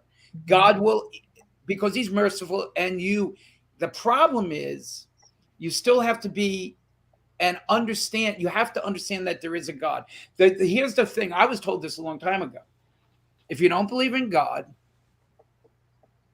Go home for 5 minutes. 5 minutes. Contemplate on God and talk to him and ask him to show himself to you. Now, most people aren't even willing to do that. He will show himself to you. It may not be at that exact moment, but an hour later, or maybe he will. You know, I had a profound conversion. I've had miracle after miracle. I've seen different things in my life. So what I'm saying is you're doing the good work, and eventually, and God loves you for it. He wants you just to love him too. The challenge of Christianity, you know, Tim Keller, who was a Presbyterian minister in Manhattan, and he specialized in most of his congregation started off as highly intelligent, very successful and atheists. And the core of his preaching is this: the great challenge of Christianity is that you're more sinful than you realized and more loved than you could possibly know. And come to embrace both of those things, and you will draw near to God. And he will draw near to you. If you open your heart up, he's going to come in. Yeah. I was broken up in the Mulholland Valley. I cursed God. I fell to my knees. I'm not kidding. Okay. And because we were having a hard time. This is about 30 years ago. And we were having a hard time. And I said things that I should have got. I thought I was going to get hit by lightning. I'm not kidding. I F you. And, you know, I mean, it was just terrible what I said. To this day, I feel bad about it. And I just said, you know, I've had enough. And, you know, just like everybody is angry at God at some point, right? And I fell to my knees and I was hysterical crying. And the Lord said to me, it was profound. I hear this every day. You're not unusual, but I love you. I couldn't wrap my head around. I could not wrap my head around that I did all these terrible things. And no one, every girlfriend I had fooled around on me. Every single girlfriend. My family got divorced. Nothing good in my life. Nothing good in my life. And all of a sudden, the creator of the universe, who I wasn't 100% sure one way or the other, tells me, after I curse him and wish for his death, literally, tells me, but I love you. And I said right then, I broke down. I was laying on the floor in the mountains and I couldn't wrap my head around it. I said, how could you do that? He created it because I'm God and I love you. I created you. And from that moment, I said, you know what? No one has ever loved me like that. Is it perfect? No. He asks for a lot. You got to change your life. You got to give things up. You got to do this. You got to do that. But I'll tell you what, I have no regrets. I have no regrets. And that profound moment let me know at least one person in the world loved me. Human love is imperfect. It's about sex. It's about lust. It's about money. It's about all that. When I got God, it filled every pore of me. I mean, I can feel the spirit on me now. I mean, it just changes you. And I said to myself, I can't believe this. I'm loved. One person, God. It was unbelievable. And how do you know, and if you're a non-believer, this all sounds like idiocy until it happens to you, until it happens. And all of a sudden you're like, holy bananas. So I don't know that was our, we had a profound experience. And I remember being in high school actually. And it was a table of girls in the cafeteria. And there was this one table of girls. And a lot of them talked about how much they want to have a baby, how much they want to have a baby, how much they want to have a baby, which is fine. And I remember thinking this way back then, unless you're prepared to have that kid tell you, I hate you, you're probably not ready to have a kid. Well, one of the things I got to say is, there are a lot of bad Christians. There are a lot of people say they're Christian. They're hypocrites. They say on one hand, we love Jesus, but then they go and steal from you. Jesus would not steal from you. Okay. He's God. He doesn't need the money, obviously. But the bottom line is that the problem is people hate God because of the Christians that do bad things. But you also have bad people too. There are bad atheists. There are bad Christians. There are bad everything. And what I say is, look, it's kind of like when people bang on the priest, like you were talking about. I said, by the way, I grew up in an apartment in New York City in Brooklyn. We had 40 different apartments. And if the guy on the 6th floor raped a girl, I didn't rape her. What I'm saying is that, look, you got to judge people by who they are. And look, there are we deal with Christians in the movie business all the time, and they'll screw me over. And I'll look at them and say, really? Really? You're not a believer? Jesus wouldn't do what you just did to me. Oh, no, I didn't do anything bad. Excuse me. So, I think what we have to realize, it goes back to the human condition. We're all flawed, but we try to be good. And I wouldn't steal from someone. I make sure they get every dollar they're owed when they get a movie. We're the only guys I know of in the industry that actually pay the back end, because everybody steals. I'm not going to say to you, you got to go to bed with me to get a role in a movie. Yeah. Okay. I mean, come on, let's be serious. How can you look at yourself in the mirror? Okay, maybe that's the problem, because when you look at yourself in the mirror, you're a beast. But the bottom line is, and this is the only way you can do it. But I mean, I'm being funny, obviously. But what I'm saying is, from my point of view, look, there's good and bad. I just want to be good. I believe there's evil. I believe there's good. We made the movie for a reason. I believe that there's a God and a devil. And I think the devil is nasty. And I think everything that people blame God for, it's the devil that does that. But God, in his mercy, he takes it. He lets you accuse him. And when he said that to me, I hear this every day. I felt bad for him. I was like, that people are telling me hated it, and then he tells me he loves it. That was it. I was done. So Nefarious is in the theaters right now, but I was wondering, after the theatrical run, do you have a plan for Nefarious, like a physical or video on demand? Or? Yeah, we're gonna go to all the video on demand. Premium video on demand window starting in the beginning of June, and then we'll do transactional home video. Yep. We'll do transactional, and we'll do. It'll be on Amazon, Netflix. It'll be everywhere, God willing. But we want to stay in the theaters as long as we can, for obvious reasons. And but then it'll go through the process that every movie goes through. Well, right now is a good time. I know what you're saying is it horror or thriller, whatever. But right now is a good time for independent horror movies in the theater. Oh yeah, I mean the horror genre has just taken off in the last 3 or 4 or 5 years. I mean, just this, we got Pope's Exorcist, you got Renfield, you got a new one coming out. It's one of the most loyal demographic groups. You have children's animation, and you have right. I'm just going to throw it out there. Way better than Pope's Exorcist. Yeah, we were both in hands down. Forget it.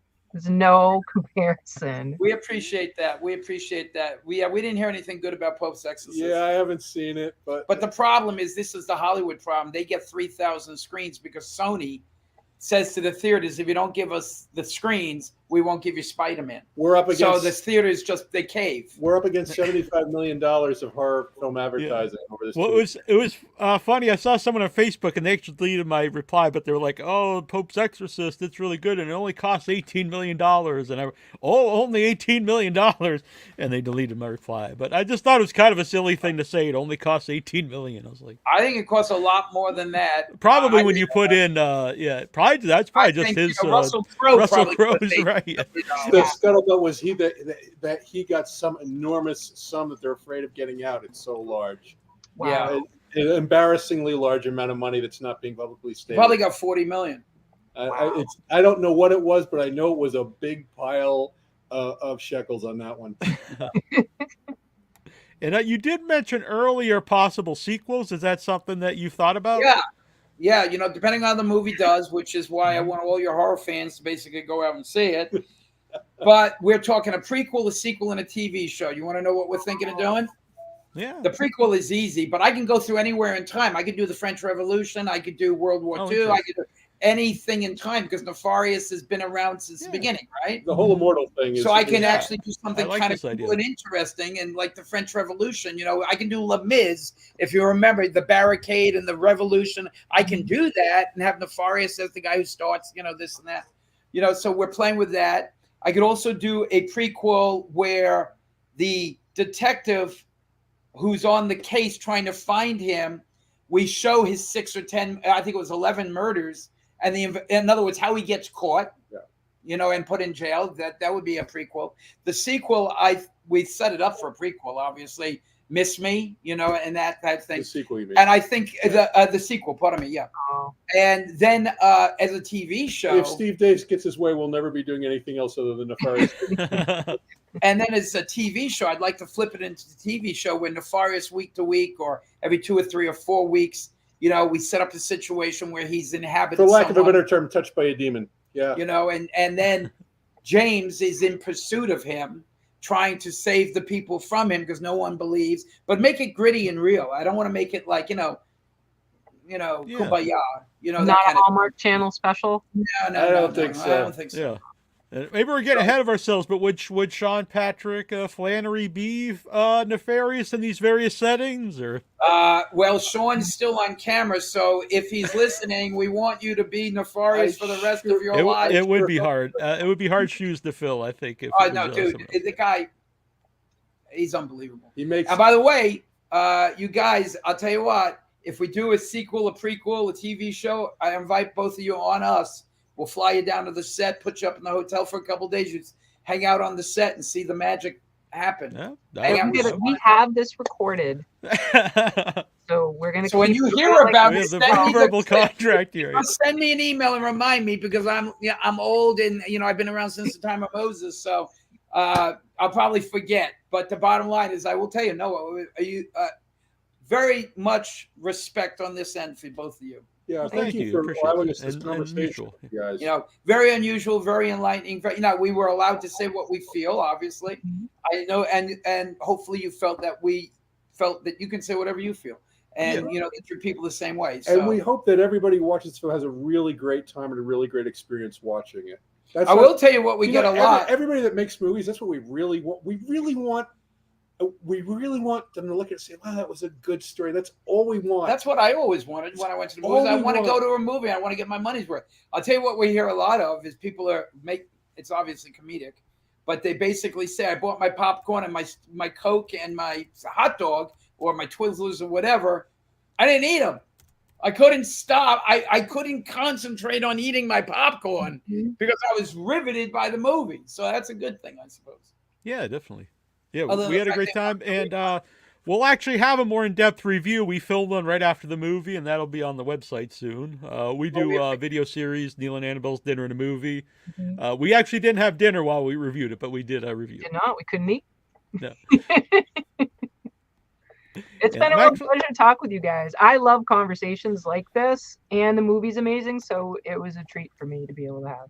I appreciate it. Thanks, guys. You're higher on our appreciate list. that. Come on. You got the Ouija board and the other thing too. So I mean, you're the only person. You got the whole.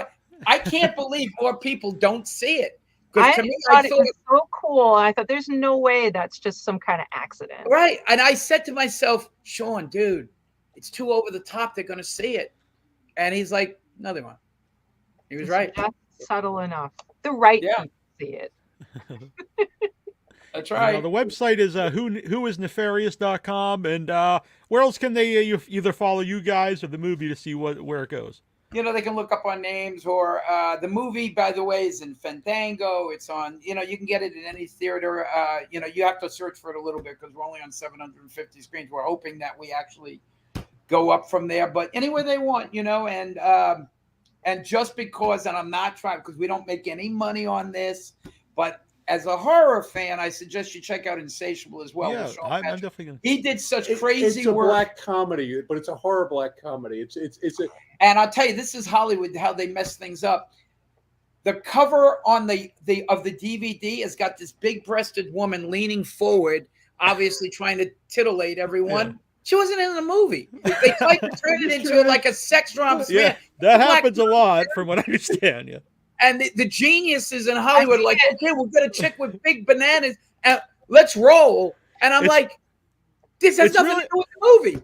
It's really weird because the people who might want to watch it, they're like, well, that's probably not a movie I want to watch. And then the people who do see them, like, oh, yeah, I want to watch that. Then they watch it and they be like, what? This isn't anything like so I don't really see how it works. Yeah. It's just, I just. He doesn't show up in the flick. Unbelievable. Yeah. Pops up on the red box, I guess. But yeah. All right. Well, thank you guys. This has been great. Thank you. And we'll talk to you guys again sometime. And with no offense, God bless you both. Thank you as well. You as well. Yeah. No offense. I totally appreciate it. Thank you very much. Okay, guys. We'll see you. Bye-bye now. And if you need anything, let us know. All right. We're going to play. I'm going to play. I've got just like a tour. You guys can stay if you don't want to. It's cool. It's actually a little excerpt from our longer review, so it's like a 2 or 3 minute clip of that, and the full review will come later. And then we're going to get Joe Souza on from MonstahXpo. But I'm going to play that now, and we'll see you guys soon. See ya. Thank you both. I don't think that's working.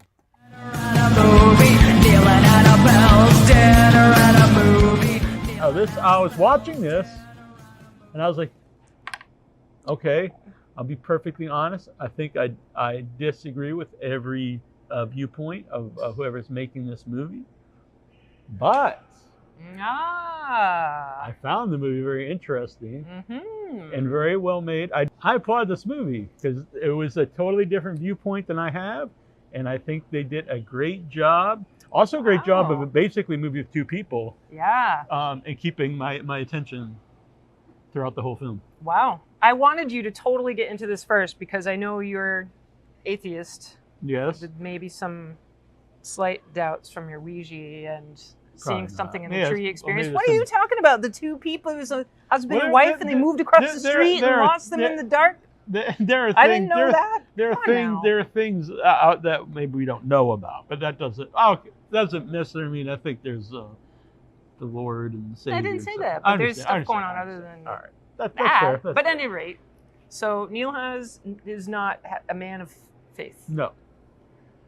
And so there's that. There's also a lot of social commentary in the movie that I don't agree with any of it. Any of the political views, I don't think that they're really trying to get over. But the movie made me think, and it also let me see their viewpoint, which I can respect. There's faith. There's stuff about assisted suicide. Yes. Or and abortion. But then it started to make me think, because this is a demonic possession movie. Is the portrayal of the demon in this movie any different than the portrayal of a demon in The Exorcist, or even Dracula and Renfield we're talking about? The point is, the demon in this is really fixating on the guilt of the people, which really is no different than those other movies, regardless of if you think their guilt is warranted or not. It's a very good point. Very good point. Yeah, I liked it. I'm not an atheist. I don't know what I am. I think there's a lot of wild, crazy stuff that I have no real answers to anything. I think some things, like a little bit of different things, make sense to me. I very much really do respect people who are decent, good people, who have faith, whatever that faith may be. But I have some familiarity because I did grow up with someone very, very religious, and I did not grow up with any religion. It was like banned from the household because of people that grew up in a time where you were forced to go to like Catholic school, and they told you they're going to go to hell. So at any rate, I did not grow up with religion, and I've always been fascinated by it. So me and this friend that I grew up with, I used to ask him questions. He was very respectful, and we just have these big conversations about whatever his beliefs were, and he remains very faithful and very strict to this day. And I thought this was a really cool movie to do exactly what you said it did, is to put these perspectives out there where you can see where they're coming from, even if you're not totally, you have different, like abortion, right? So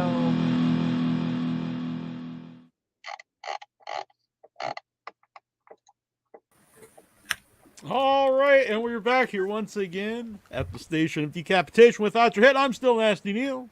And I am Animal Lecter. Yes, and thanks to our previous guests. And welcome here, Joe Souza of MonstahXpo. It's very cool to meet you. Thanks for having us on, guys. How's it going tonight? It's good. It's a good night.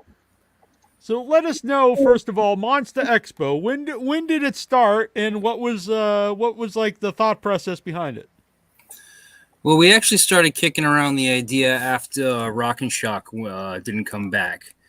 We both had a couple of, actually I have about 20 years in production before we started doing MonstahXpo with fine art shows. So, the only thing that was kind of new to us was taking on the celebrities and stuff like that, organizing, the vendors and getting everybody in and advertising is something that we're pretty used to. But having celebrity guests was a new bridge for us to cross. So we didn't really know if that was something we were going to be able to get into, how would we even start doing it. And then the pandemic came, so that kind of got backburnered. But then when things started opening back up, a lot of things weren't there, and we saw the opportunity to take the risk and have a small show and test the waters and see how it goes. And we were lucky to grab, just a couple guests for that first year. And I think it was just needed. So we kind of lucked out with timing and, had a lot of people that wanted to go to Rock and Shock, just had no place to go, come and meet up there. So we just kind of lucked out, I think. Yeah, so it's definitely been a whole. Rock and Shock was so much. It was so many things. And it was, like you said, that was if you were in New England. If you were not in New England, people were coming. Exactly. To yep. So. No, that was one of my best shows. I'm a vendor myself, and I definitely missed it. I was really bummed to hear it wasn't coming back. And then Scaricon went away pretty much the same year as well. So it was definitely something we were thinking about. But like I said, with the celebrities coming in, it's a risky game. Trying to get those numbers to add up, because bringing in celebrities isn't cheap. So that first show, I assume all of them are, but the first show, if it's your first time running one with the, with guests, that was probably nerve-wracking, I would think. Petrified, especially with the atmosphere with COVID. We waited a good long time for it to be open and people were comfortable, but you never knew what was around the corner. You never knew what was going to happen. So you hear rumblings about this and that, and all the money we had laid out and got ready to. The work and the time put into it, just hoping that wasn't pull the rug out from under us right before the show came was the big concern. And then it was just, are people going to show up? I got 60, 70 vendors depending on us to bring people here to make some money after years of not making any money. So yeah, definitely nerve wracking. Yeah. So what kind of stuff, when you were a vendor at Rock and Shock, what kind of stuff were you selling? Well, I sell utilitarian monster sculptures, stuff like that. I'm actually in the studio right now. I think I got working on pipes for 420 over here. Where I was. Oh, sweet! Real familiar, I think. Yeah. So you probably I do jars and boxes and utilitarian type stuff, and I sell horror collectibles and VHS to kind of fill in the gaps. But I try to concentrate on the artwork. Well, that's a good thing coming into doing a convention is what it's like to be a vendor, and what they need. That was our focus. Was we were a lot of people I talked to and myself, it's kind of frustrating when you see this big show built on your back. They're taking the money from the vendors and they're putting all that into advertising for celebrities just to get people through the door, and all the money, all the time, all the effort goes to celebrity guests. And I wanted to make a show that was for vendors to really showcase the talent that we have. I'm a very art heavy show. I want authors, writers, movie makers, things along those lines. And I want to really get that independent horror, in New England the celebrities and autograph shows. There's tons of them. If people want to go to there, they're going to come back. They already are. We're trying to build that horror family over there, that independent, horror world. Get a few celebrities just to go through the door, but we don't want to suck up all the money for the vendors. We just want to concentrate on people coming in that live horror, that want to decorate their whole house in horror, that are looking for that next story, that, not the people that, I like Robert Englund, or I know who Jason Voorhees is. Of course, everybody's welcome, but we really want that core horror fan, Yeah. And we've got George James Frazier involved with Film Festival, who we both know. So that's a totally other dimension to here's indie horror in a different way. There's creators in a different way to combine. Exactly. When I see horror conventions and they're offering money, for a quote unquote artist alley discount for people who do comics, it's like, this just doesn't add up. We need to be discounting the filmmaker tables. This is a horror convention. We're not supposed to be, a horror convention shouldn't be a Comic-Con with horror guests. You need to have that independent horror, the horror authors. The people that should be getting the discounts are the authors and the movie makers to get their stuff out there. So I had met George at the first MonstahXpo, and he just pretty much seeing the same vision I am with getting that independent horror out there. So it was a natural fit. He needed a venue for it. I wanted to have, a horror fest there to showcase the independent horror. And he was, more than happy to do it. And we're more than happy to have him. Yeah, he's a cool guy. And Happenstance Horror Festival it's a really fun festival. You see a lot of cool we get to horror films. we got a big auditorium style this year instead of just a small room. So we got a bigger theater. We're going for both days instead of just the Sunday this year with the Horror Fest. We're going to introduce some awards again this year and hopefully just keep growing each year. Yeah. I am a winner of a previous award. So excellent. That was a very good short. Actually, it rekindled our friendship. It was so good. Yeah. We hadn't talked for a couple years, and then it was a happenstance, and my Umbilicus Desidero premiered at it, and we started talking again. So it's so this is the power of independent film. Exactly what I'm talking about. I mean, just seeing the people that like. All right, I've known this vendor for 3 or 4 years, and then I just met this vendor. This is the first year working with them. We put them all together in the room, and then 2 months later, they're working together, or this is happening, or they're friends, and it's just growing the family, and it's just great to see and put people together to, help each other out and help each other grow. So, the Happenstance one, that's going to be the one, I believe, in October, right? With Happenstance Horror. Yep. But so next weekend is Halfway to Halloween presents Ladies of Horror, which is very cool. So that'll be April 29th and the 30th in Fairhaven, Mass. And so you got some cool guests at this one. I know you try to keep the guests, small, so you focus on the vendors, but you are bringing some cool people like Linnea Quigley. Yeah, I mean, I have to admit a lot of these guests are people I just want to meet again. Like Linnea and Patty were definitely up on my list. I've met Linnea a couple times at Rock and Shock, and she's just so sweet. She's super nice. And we've worked with Felissa, not at a show, but we've done plenty of shows with her, and the energy that she brings to the show, I'm sure you're aware of. It's like those are the kind of guests we want, the people that really engage and get out there and, find the person that's in the shadows, like being nervous, and pull them on in and say, come on in, get a picture. And people who really enjoy it. Because there are some celebrity guests at some conventions that are sometimes outspoken about how much they don't want to do it now and again. They just seem unapproachable sometimes. I've been there myself. I'm a pretty shy person until I get going. So to break that ice, I need to be welcomed, and a lot of those guests either just reading the book or looking unapproachable, or I've met a couple that I were really excited to, and they didn't even look me in the eye when they took my money and just signed it and pushed it over. Those are, so everybody has bad days too, so you really, but you remember both experiences. You remember the one where the person, didn't really care. And then you remember the ones where they're very friendly. And I think when you have a handful of guests, it gives the people, a little more intimacy with them, a little more time. And so you have to actually pick and choose guests that are really going to fit that environment, I think. Yeah, being a new show, we pick and choose what we can get in there. I try to get,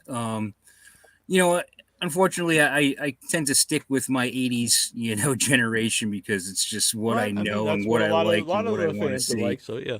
Exactly. And going into the October show, we have a little more room. We bring a couple more guests, so we try to, spread it out a little more to cover the genre a little more.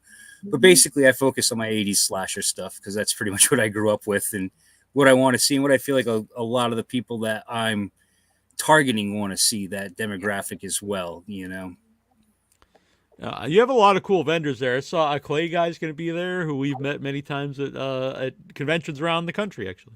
So I've never met him, and I'm really looking forward to it because his work looks amazing. Yeah, Halfway to Halloween being a smaller show, we get a lot of the same vendors back. We really do have that family feel of everybody getting there and being happy to see each other and working together.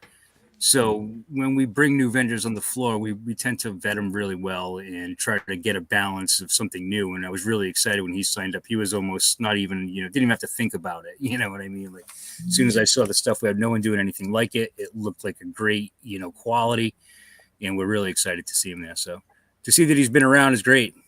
Yeah, he's a really cool guy, and his work is awesome. Yeah, it's pretty amazing.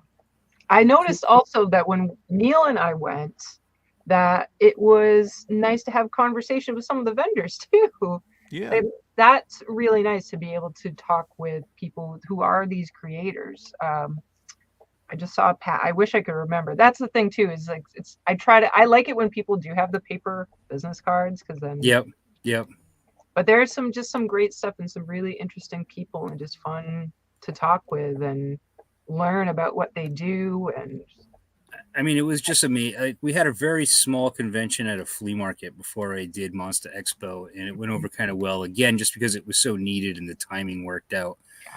And I maybe had like 9 or 10 vendors, but they were like, if you ever wanted to do that horror show, we'd sign on. So I had about 10 people signed on to start. And then within a week, we had sold out that first floor for the Halfway to Halloween just because of the vendors and the word of mouth. And, so it was really all the vendors that signed on that really got this thing going and, made it happen and took a chance and supported us. And, so we couldn't be more grateful. And I'd say 60 to 70% of them were our friends that we've worked with in the past, and the rest are now our friends. So. Cool. And Fairhaven was a very nice little place. I'd never been. We're happy to be back there. We definitely outgrew it. We're trying to think of where to move the Halfway show next year to make it a little bit bigger, because I mean, people are probably expecting a little more too. That we did October. We're going back to a smaller show, but we really try to concentrate on that being a vending show with a few guests and stuff along those lines. Have a really cool bar where you can play video games up the street. Yeah, I know which one you're talking about. Is that Play? Play, yeah. That was awesome. Yeah, it was very nice. Yeah, we played some Teenage Mutant Ninja Turtles, which had never more played 80s, 4-player Teenage Mutant Ninja Turtles. Like, no, sir, that's happening, and we won. We did. We beat the game. It was very exciting. Oh, you beat the whole game. Wow. Yeah. You were there for a while then. Yeah. I'm like, we're doing it. We were there when they closed. It was literally closing, and we beat it after they were asking everyone to leave. So it was good there was timing. like guys standing around us waiting to play. I'm like, nope. Coin. Get your quarters across the screen. Yeah, line them up in a row. Yeah. It was good. Yeah. So, what kind of stuff do you yourself collect? Again, 80s stuff, really, and I've been collecting for so long. A lot of it just kind of took a back burner and went in the thing. I did all the He-Man and Star Wars and Thundercats and all that stuff a long time ago. Now I don't even really know what I'm going after. When I see it, I know it, With working with a lot of the celebrities, I've kind of just been getting stuff that, they're attached to, so I can get it autographed and put it away to remember and, save for down the road. Masks, pretty much, I've been getting into lately, getting a couple of new ones of those. That was something I never really was into. But right now, it seems like I'm just collecting bills. Well, fair enough. I do want to start actually getting stuff from Clay Guy, because now I have a place I can display them during the show, which would be fun to have a Clay Guy creation behind it. Neil's gonna have to become tiny and zoom out so he can have it. Exactly. I did actually buy another bookshelf with the idea of expanding it and pushing the camera back, but we'll see. I don't know. Yeah. Or I could just move stuff Neil around. To go is the show to get stuff to fill up the shelves. Exactly. Now, we got a lot of new crafters there this year that I'm excited about. House of 1,000 Pumpkins is coming. He I does love the name. Those all handmade, carved like pumpkins, all unique, each one original. About my friend Copper Jackie, who does artwork on copper and then kind of black washes it to bring out the details and stuff. She does a lot of like quirky sayings and horror posters and stuff like that. So really excited to see these new vendors, see how they go over and mix up the floor a little bit. Yeah, I'm looking here at the website. I got a JW's Wicked Puppet Factory, which that sounds very fun. Yep, John's been doing shows with us I think he's been at every one. So this must be you. I think I've created a monster. That's us. Yep, that's me. Great name. It is, and very cool stuff. I've seen that stuff, but I did not realize that it was you as well. So. Yeah, it's fun to like when we used to travel a lot, because you hear everybody do the accent. They get it right away, no matter where we are. We go down to Dragon Con in Georgia, and they're like, "Monster, you park your car in the yard." Yeah, I don't think I have the accent, even though I'm from around here. But my brother has more of it than I do. It definitely comes out depending on who I'm around. Right.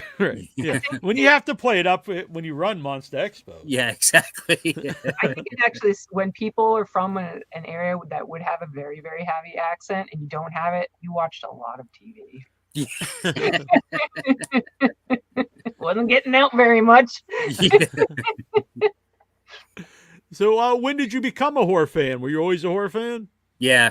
Honestly, comic books and horror is something I always grew up on. My grandmother got me into horror. Nice. I grew up in Tiverton, Rhode Island, which didn't have cable until I was like 14 or 15 years old. My grandmother lived in Fall River, which is the city right near us.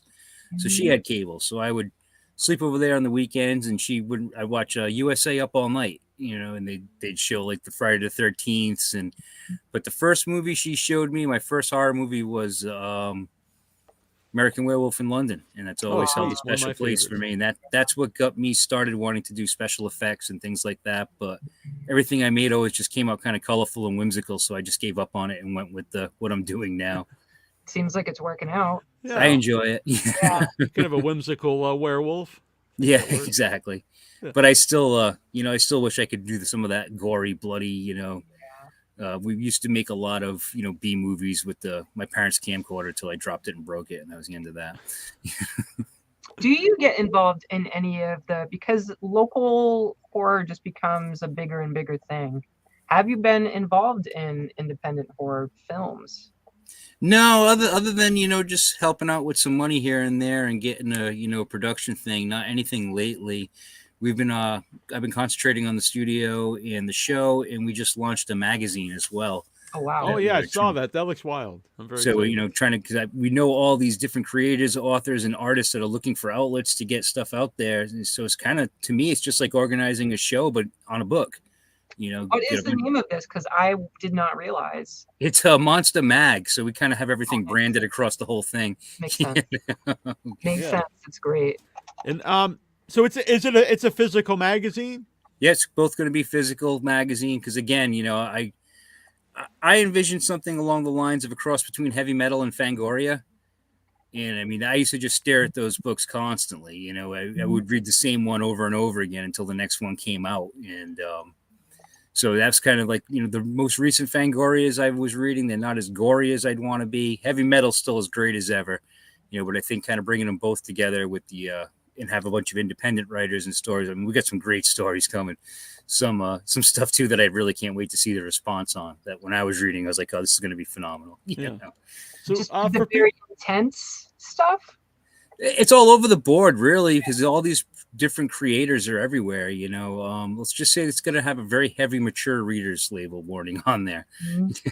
Mm-hmm. So for people out there who would be interested, either artists, writers, how would they contact you if they would, to be interested to be in Monster Mag? You could just put Monster Mag in any browser, and you'll find the website, or you'll find the Facebook page, you'll find the Instagram page.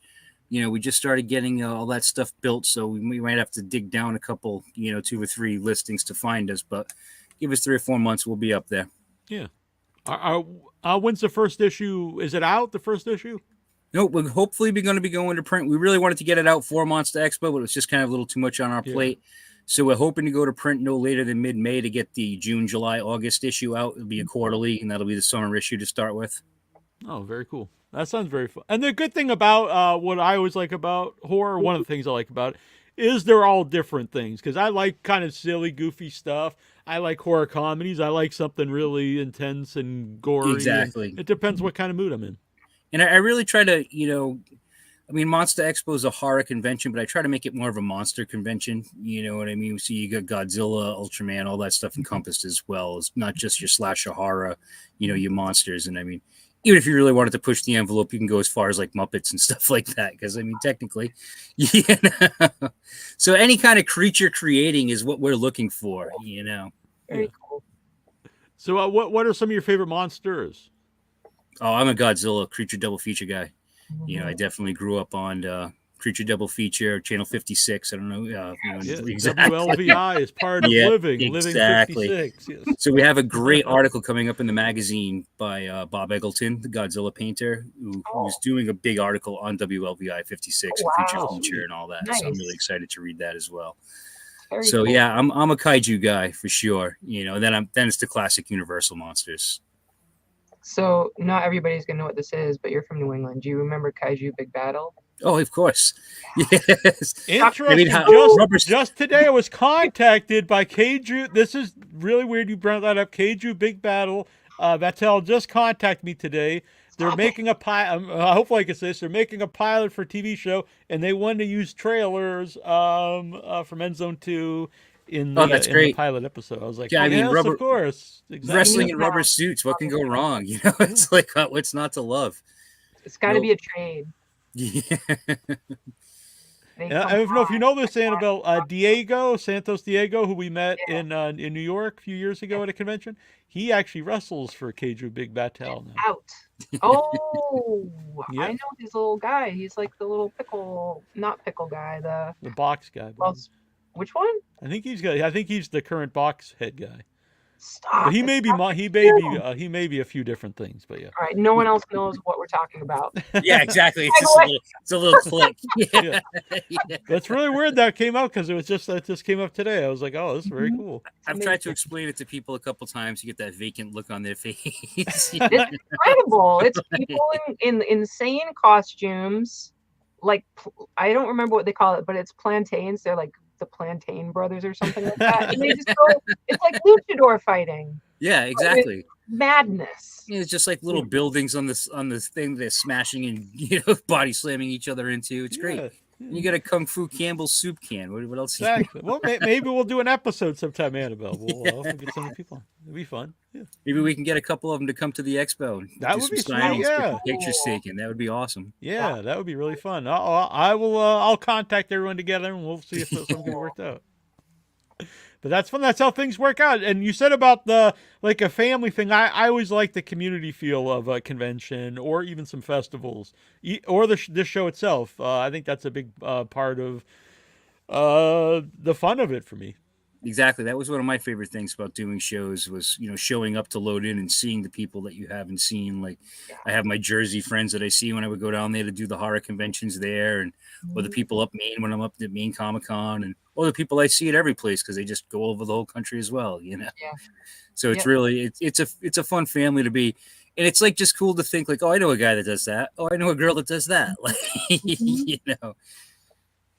And you learn a lot of the guests are, they're just normal people themselves, and a lot of them are just, we became friends with John Dugan, just a great guy, and a lot of people. No, it's definitely. I was overwhelmed at first on my first shows to see, all these people that I've seen on TV, didn't know what to say. Then I started doing the show, and I probably had more of my best conversations with celebrities, not even knowing who they were. You're like outside doing whatever you're doing, and then you just start talking to somebody, and you don't get that anxious feeling, or whatever it is. Like, oh, I want to ask him that, or should I ask him this, or you just talk like a normal conversation about dogs, or whatever's going on, and walk back in the convention, and they go, okay, see you later, and walk back to their table, and it's Linda Blair. You're like, oh, Yeah. Well, that was cool. Yeah, and I think they appreciate way that more too. stuff than I realized. I'm a 2B person, and it's like Linda Blair, Linda Blair, Linda Blair. There's got a lot out there.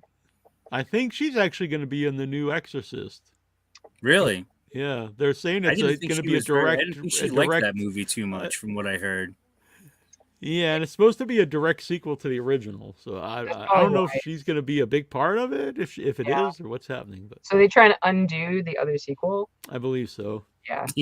Just forget about that. Yeah, one, that's the new exactly. trend. It's everything's a direct sequel to the original Yep. movie. Yeah, even like Halloween has multiple direct sequels to the original. We could just keep trying. Yeah, I want a direct sequel to Halloween 3, the season of Yeah, the witch. yeah, there you go. Yeah.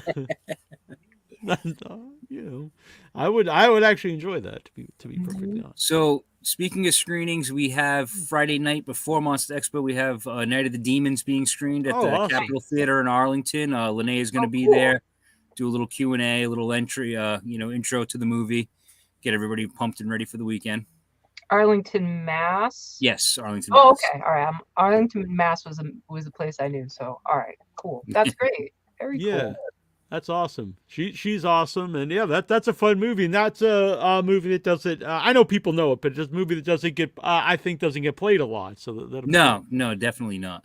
And it's definitely someone that you got to find the horror fans for that. That's not like the Friday the 13th or the Nightmare on Elm Street that everybody knows and goes to right away. Yeah, It's and there's great. nothing like watching even the old movies I've seen a bunch of times. It's a totally different experience watching it on a big screen with a group of people. Oh, definitely. Yep. Especially those older ones where, I just get those memories of standing in that video store, just staring at, cases and having no clue who's in it, what it's about, but judging the whole thing, kind of like your box of cereal, just what has the best prize, what has the best picture, what am I going to watch this weekend? The cover does not always tell you what you're going to watch. No. That's what sold it as a kid to me, what kind of cover art we have, or right. Yeah. Well, Annabelle painted this Motel Hell up here, the Farmer Vincent, but it was one of the first things I saw in my brother's Fangoria magazine was a little kid, and it was like one of the first things I made my mom rent for me. I was like, I have to see this movie with the big guy and a chainsaw. That's a very underappreciated film. I agree. Motel Hell. Yeah, it takes all kinds of critters to make Farmer Vincent's fritters.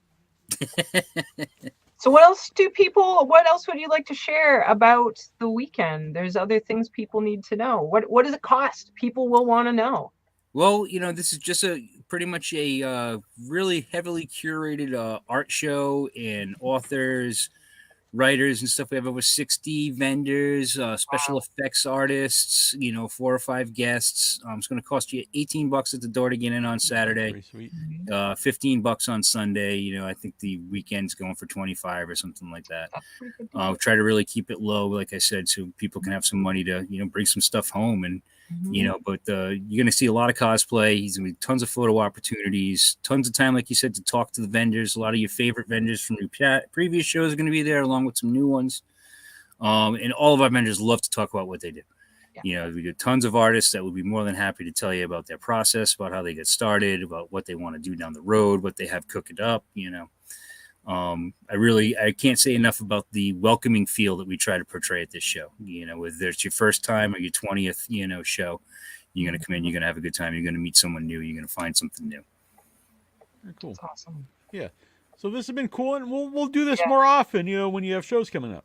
Oh, definitely. The one coming up in Taunton, we got a lot. I don't know if you guys made it out to MonstahXpo Returns in the new venue, but we're about 4 times the size in the new venue. We got screenings going on all day. We got 5 or 6 breakaway rooms. We have the Horror Fest running all day. We're going to have hands-on workshops. Oh, wow. Tyler Green from Face Off, from the FX, from the first-year champion. He's going to come. He's going to be selling his kits. He's going to be doing workshops, talking about, special effects, things along those lines. We're going to have tons of panels. And I think the most fun thing is we're doing a 3D movie. So you're going to walk in the door. You're going to get 3D glasses. And the whole show is going to be in 3D. The floor map's going to be in 3D. The posters on the wall will be in 3D. We'll have 3D screenings. We're going to play Jaws 3D in the pool. Get yourself a little floaty, soak in the pool, watch Jaws 3D. That sounds wow. This show is like... We really want to make it an interactive type show, something that you're coming in, you're doing. We're going to have guests so you can get your autographs, get your pictures, but the focus is... I don't know if you've ever done Dragon Con or Aresia.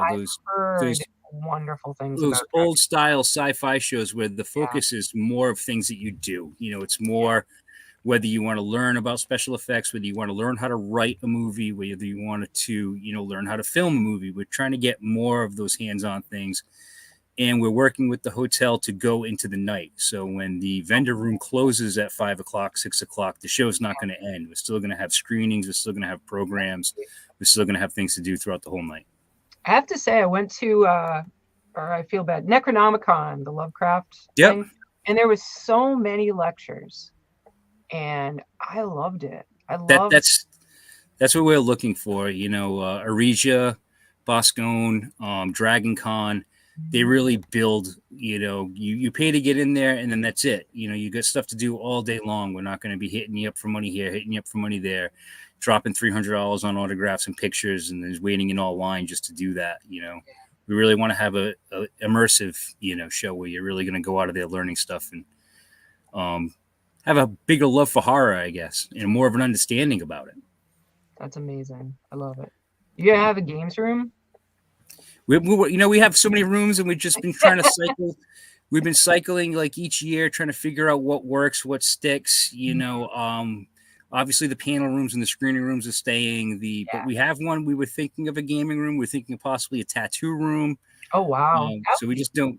We got a couple extra rooms that we don't know what to do with, but we've got a bunch of stuff on the burner that we're gonna, see what we can do. We try to add a couple small things each year so we don't go too crazy and grow slow. That is really exciting to hear. Like it's so creative. I love it. really I just keep saying, we try to do something a little different. You know, Yeah. there's good tons of autograph shows out there, and they're great. It's a formula that's worked for everybody. You know, if you want to meet celebrities and get all your stuff signed, and there's tons of places to do that. But we want to try to offer something a little different. Yes, like for the H.P. Lovecraft thing, he's not there. Yeah, and that's working out. So clearly, yeah. There are conventions that can do that and make it happen, and people. Really No, like I said, I would highly recommend checking out Aresia. It happens at the Westin in January, and for the money you spend to get in there for your membership, they have like shadow puppet theater, like teapot races, just kilt blowing contests, all sorts of fun stuff that we really want to try to incorporate in. Cool. Very cool. I'm so happy for you guys. Yeah. Thanks. I'm excited to see you. Yeah. So MonstahXpos.com. It's coming up next weekend, Fairhaven, Mass. Check it out. And it's really cool to meet you and talk with you. Thanks for having me on. I really hope to see you next weekend. Yeah, definitely. You guys have a great night. You as well. Thank you. Take care. See you. All right. So we're going to take a quick break. I've got a previously heard on Without Your Head video clip here. And I picked this one because she is going to be at MonstahXpos. Here's a little clip of Linnea Quigley, and then we'll come back and we'll talk about whatever. And, maybe we'll take have a good night, guys. video calls. You too. Take care. Bye. So hold on once. Let me. You can take off. I'm just getting this ready. Yeah, I'm just throwing some stuff down. No worries. All right, here we go. I never knew what a trucker bomb was until I did that movie, or not that video. You told me what that was when we were talking about that video. I was like, oh, wow. I know. I'm still not aware. I'm the naive one here, I guess. What is a Brandon trucker can bomb? tell you. All right. Brandon, what is he's the expert in the trucker bomb, apparently. It's the pea in a jar thing, isn't it? Oh, okay. I've never heard of it. I thought it was something you were looking up on pounder.com. Yeah. Truckers do speed, and then when they urinate, the little whores drink it. Oh man, this is definitely something found on Pounder. And this is why Linnea was in our film. It's all coming together. She brings the knowledge. This kind of knowledge, exactly. Yep. This is Linnea, and you're listening to Without Your Head, which I've done in a lot of movies. Have a good day, and stay scared. All right. Well, thank you, Linnea. It was a very good, some knowledge drop there for everybody out there. There's a very, hopefully our first guests aren't still listening. Right? You're going to have to provide cropped things so they can share this with the people they know and not. I actually had another video lined up that I thought was more fitting to their movie, but we went with Linnea Quigley. Maybe we'll play that one a little bit later too. Oh, Neil. How you doing over there, Neil Jones? Yeah, so I'm doing good. So let's see. There's a lot of stuff going on. Next weekend's MonstahXpo. This weekend, Salem Horror Fest is happening. I believe it's happening right now. Yes, it's a pretty big deal. It's a pretty big thing. It's pretty cool. It's grown quite a lot. It's very intense. There's a lot of stuff. I will say that it is geared in a very liberal way. Like if you were to look up Salem Horror Fest, it boldly states that they created that festival after the election of 2016. And so they've really put a push about let's get this stuff out there about expanding opportunities for different kinds of creators, LGBTQ+, and bringing in people who are diverse and sharing that. So if that is your way you lean, it's really, it's pretty impressive. And Linnea will be at that as well. Oh, really? Wow. I think she must be down here for a couple weeks. Yeah. She's living it up here. But Linnea is great. She does come out here quite often. Yeah. I would say that thinking about here these two different conventions is that they are different creatures. That the one that Joe's doing, I love it because it does have that community vibe. It is about creators. It is about developing a community. the horror, it's just different. They're two different things. I wouldn't say one is better than the other. They're just two different things. So I highly recommend people check out both if you can, and you just go to whatever draws you. Fairhaven is very cool. I really enjoyed it when we went together. Highly recommend that video game, please. Yes, yeah, it was really fun. Play video. Yes. So cool. I hope I'm hearing about what's going to happen for MonstahXpo in October. That sounds crazy. Yeah. Awesome. Yeah, that'll be sweet. I know there's a lot of things happening in October, but hopefully we can make it. That'll be sounds like a good time. And happenstance being part of it, so I love that. And I love happenstance. Even before I had a movie in it, but it honestly does have a special meaning now, because not only did the movie play there, but we reconnected. So it's true. I couldn't. Very special. Neil and I were on the outs for whatever. There's crap that went down in my life. My father passed away. That didn't help. There's just a lot of things going on. So we separated for a bit. And then there I was with my significant other, just to be at the Happenstance Horror Film Festival, and there's that Neil Jones is there. And we legit, it seemed like we were avoiding each other, and then we ran into each other, I know, going in and out of the door. Neil Jones. Well, I sought you out, so we stayed, me and him stayed through the whole everything, the awards. It was like the nitty gritty end of the night, because I felt I wanted to approach you and let you know that was really good. I specifically wanted to let you know that it was really funny, because it was. I was literally like, grumble, grumble. And then I was like, this is awesome. Well, I am very proud for people out there who have not seen Umbilicus Desidero. I'm a fan of it. And it will be an episode on an upcoming Severed Limbs TV. Does it fit into horror? Maybe not, but I don't care. I make the rules here. So it'll be one of the episodes. The horror, it's like, what is horror, Neil? Exactly. Yeah, it was an emotional horror for you. Right.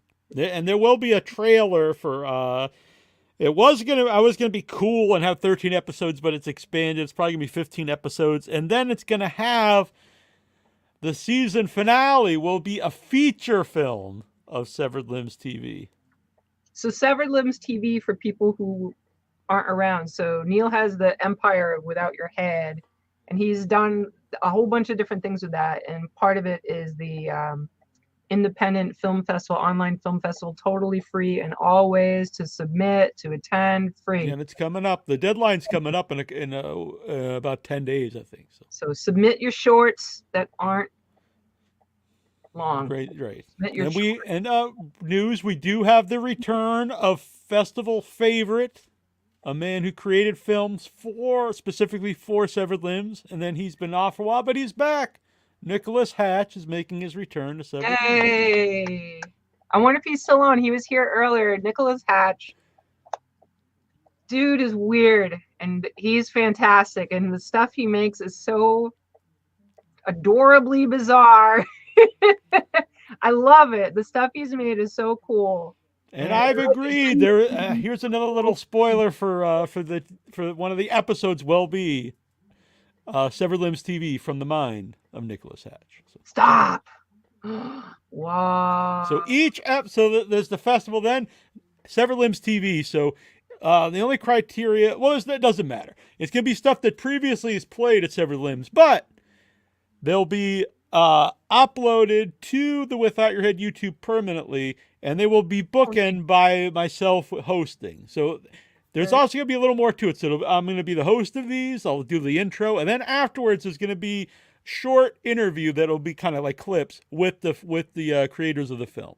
Very cool. And that'll be, each episode will be one short, and with the intro, the short film, and then some Q&A with the filmmakers.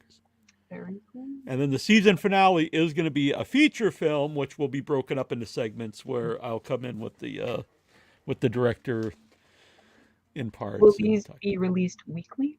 Yeah, that is the plan. The first one, and then either weekly or bi-weekly, but I would like to have them weekly. Very, very good. It's very exciting. I'm excited to see the Mind of Nicholas Hatch films. He is great, guys. He is like this amazing eccentric creator, and I hope he sticks with it, because I love the stuff he makes. And this will be fun because to me it really represents Severed Limbs. So there's some very professionally made shorts that will be included. There'll be some from very experienced filmmakers that are well known in the festival world, and then there's stuff from people who are just starting out that may have cost basically nothing to make. So I like that. I like that it shows different levels of creativity, and to make something and for people to see it, you don't have to have a lot of experience. You always have to start somewhere. So that part of that's fun to me. Just have some kind of like cool story, right. Or sometimes maybe it's not even a cool story. It's just something visual, whatever. As long as it's creative and it's fun, it's or whatever. Maybe not even fun. I don't know. Maybe it makes you feel bad, but it'll be cool to do. Maybe go home crying. Exactly. Also under this umbrella, as you're talking about Without Your Head, is Dinner and a Movie, and the new episode is just about finished. So depending what's going on this weekend, I don't know if we're going anywhere, and if not, I might go to the movies tomorrow myself. So we'll see. But anyway, the new Dinner and a Movie will be up this weekend some point. So either Friday, Saturday, or Sunday, and it's a cool episode. We reviewed Renfield, The Pope's Exorcist, and Nefarious. And what did we think of these movies? Because I put out a little teaser about it, and someone did respond to that. Yeah, I noticed. Yeah, Mr. Slarty Barfast, I believe. Yes. I hope Slarty's out there. Hi, Slarty, if you're there. Yeah, so I don't think it spoils, as long as we don't give the details. But so we both were favorable to Renfield. I think I gave it a 4.5. And I think I gave it a 4. Yes. The out Pope's, of 5. Out of 5, right. Pope's Exorcist, neither of us were big fans of. I believe we both gave it a 2. Yeah, that sounds about right. I think that was generous, to be honest. It was not good. And Nefarious we talked about here, but and we showed a little clip, and we were both into that. I will be honest, the ending took a little bit away from it for me, but overall I really liked it. Yeah, I agree.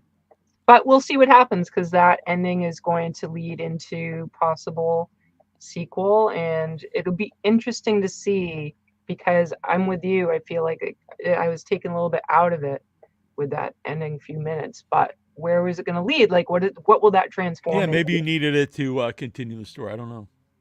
I liked it, and talking to them was cool. And they talked. That made me feel good that they were like when they got the email, and I was clear about everything, and so they liked that, which I appreciate, and I also appreciate them then coming on, because maybe they'd be like, well, I don't want to talk to these guys either, but no, they were cool, and I think that's important.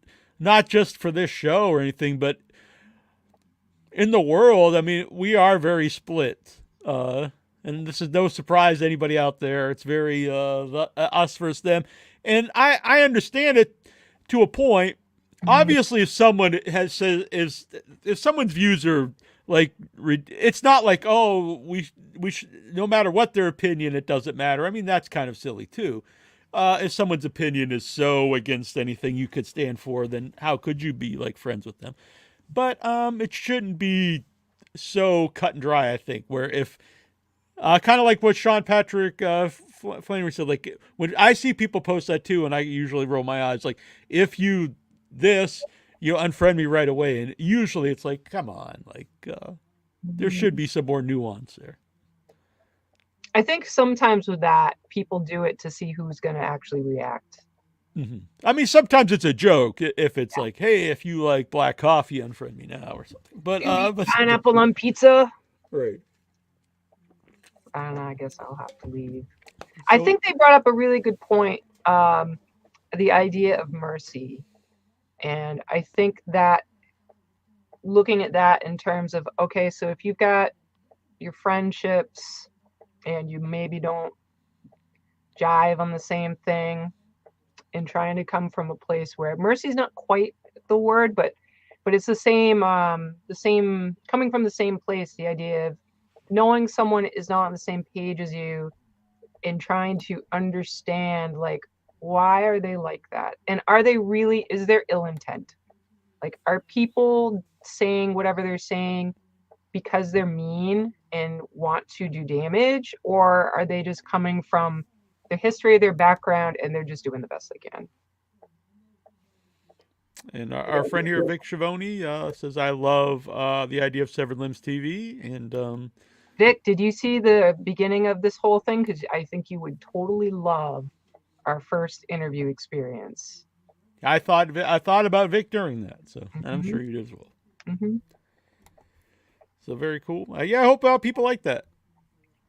Yeah, I was thinking that you mentioned during the show, thinking of the idea of would any of our people in our normal horror worlds be like, the hell with that, and get mad because we were giving time to people whose beliefs are really different from a lot of the people that we normally circulate around. So it's another one of those things, is the shades of gray rather than things being black and white of off and on. You're either with us or against us, and that's a tough line because things are really polarized right now. Yeah. To take it to a totally goofy side, I just want to let everyone to know that the new 8-bit Dracula shirt has been accepted to Amazon, so you can get it on Amazon Prime, free shipping. Just look up Slasherman, and it's very cool. I have one coming, so I'll be wearing it on a future show. I really like this one. Those 8-bit graphics are so amazing. Do you think you could do one with Nicolas Cage as Dracula? I think the reason this took forever to get okayed by Amazon, and I think it's because anything with Dracula right now, they're like, we got to make sure this is not Nicolas Cage related. But maybe on another site that goes a little under the radar. But Amazon's a little bit. I'm just thinking, could you approach the people of Renfield? Oh, interesting. Not the people of Amazon, but get the what do you call it? The authorized. Right. Yeah. Yeah, it's interesting because I do have a few things up there that are. I mean, I have a Madman Mars shirt up, which I was super psyched about. I saw people I don't know wearing these shirts. Paul Ellers was sharing the pictures. I was like, oh wow, these dudes are wearing the 8-bit Mars shirts. I was like, wow, and they look really sweet after a minute. I might have to get one for myself. So that was very cool. But so individual people like that, I've got permission. And then there's a couple movies. I have an Evil Dead one that I got permission for, the original Evil Dead. Huh? Shaun of the Dead. Shaun of the Dead and Evil Dead. It's pretty big. Yeah. That's officially authorized gear of those entities. Yeah. Awesome. And I wonder if it's a decision. Yeah, I don't know, because I also did one for Alfred Hitchcock that got denied, so I don't know. Raimi's out there like, yes. Raimi's like, yeah, totally cool. The Alfred Hitchcock people like, forget this guy. So I don't know. Can you make one of Will Shatner and submit it to him and see what kind of response he gives? That would be pretty sweet. I do think actually the Star Trek guys would be great, but I probably would never be able to sell them. But it would be cool, yeah. For those that don't know, Neil got a scathing. Yeah, it's my favorite turn down ever. So my advice when people ask me for advice, this doesn't happen too much anymore. It used to be people would just outright ask me for people's telephone numbers and stuff, and I would always say no, and also don't do this because they would offer to like trade numbers. And my advice is always like, this is a terrible thing to do because I don't want my number out and I'm a nobody. So if you were out there in the world and you wanted to do interviews with celebrities or whatever, if you know someone who has access to those people, you can't expect them to just give it to you because that's not respectful of the trust. I've even had people who wanted someone involved in movies, and I would ask those people, and then a lot of times they'd say, yeah, give them my contact information, but I would never just give someone's information out or trade information. It's crazy. And I always told those people it's a bad thing because you're going to have a bad reputation too, and these people aren't going to like you and want to do anything with you. If it's out there that you're just giving people's numbers and stuff out to people, it's not good. So I don't forget. My advice always is the worst someone's gonna say is no. So ask whoever you want. If you just start out, you're gonna get a lot of no's, but so what? Who cares? So anyway, I asked William Shatner one night. It was the middle of the night. I sent out an email, and literally seconds after I sent out the email, I got a reply back. It's like, oh, cool. So I clicked on it, and it said, William Shatner only does major, and major was in capital letters, media outlets. And it was from like their age or whatever. But in my mind, it was just William Shatner. Like as soon as he saw it, he was just offended, and he's like, "It's like what?" And Well, it I sounds said like a right very Shatner-like It emphasis. did, yeah, yeah. So that was it amused me, and I'll always remember it. I'll always remember it. It Yeah. was so funny. So What's going on out there? Yeah, Kansas Bowling, who I made a film with. Her new trailer just dropped today, I think, or maybe it was yesterday.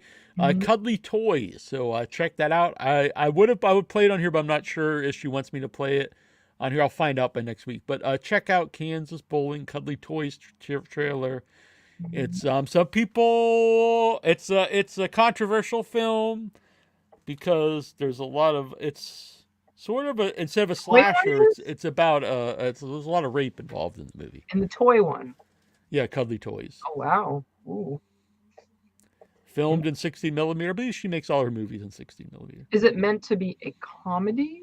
I believe it's a dark comedy, is what it says. Cuddly Toys.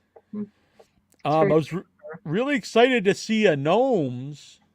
Who was one of my favorite shorts I've seen ever, honestly. But we saw the short at Nightmares in Ohio, and then when I was watching, I was like, "Oh shit, it's Richard Rapphorst who made Frankenstein's Army." So he was really cool and had him on. So cool. And so I messaged him. I was like, "Oh, this is really cool." And then he's like, "Yeah, I'm trying to get the feature made." And I was like, "Oh, that's cool." And then I saw it was on the news, on the news sites that it's right now it's in the works. Gnomes, the feature, he's making it. Very cool. Amazing effects. A lot of it's kind of like the Red Band movie we saw, not Red Band, the Red Cap movie. Yeah.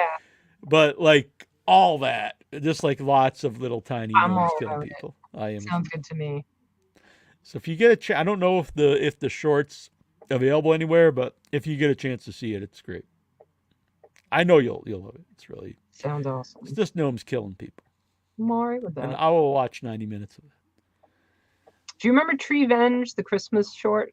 Oh yes.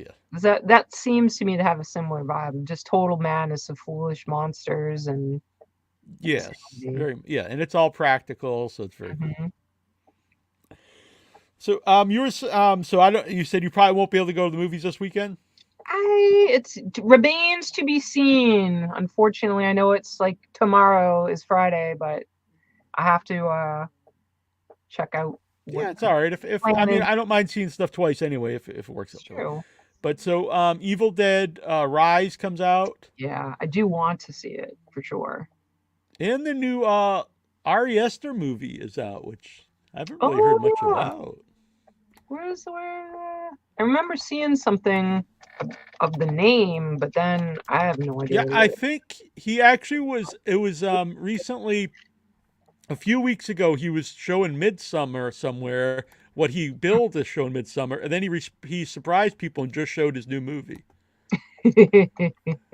Beau is Afraid. And, following the sudden death of his mother, a mild-mannered but anxiety-ridden man confronts his darkest fears. He embarks on a Kafka-esque odyssey back home. Interesting. With Joaquin Phoenix. It's got Joaquin Phoenix. So yes. That's already and Nathan Lane. There's a lot of people in this. Yeah. Parker Posey. I haven't seen her in anything for a long time. Richard Kind, I'm a big fan of actually. Bill Hader. Barry's one of my favorite shows. Former guest Julian Richings is on it, in it, so that's very cool. I love it. Yeah, so I'd be excited to see both those. Great. Yeah, that's yeah, interesting. So I really don't know much about it, and it would probably be best to stay away from anything and just go in and just go see what the hell's going on. Yeah, but yeah, that's always very exciting. So both those are coming this weekend. So there's a lot of, I know it says it's like a horror drama comedy, but there's a lot of horror stuff out there playing. It really is. We saw 3 movies last weekend.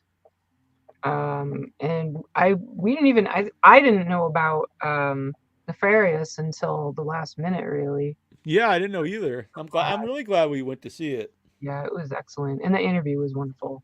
Yeah. But yeah, there's a lot of horror just seems to be like jumping out.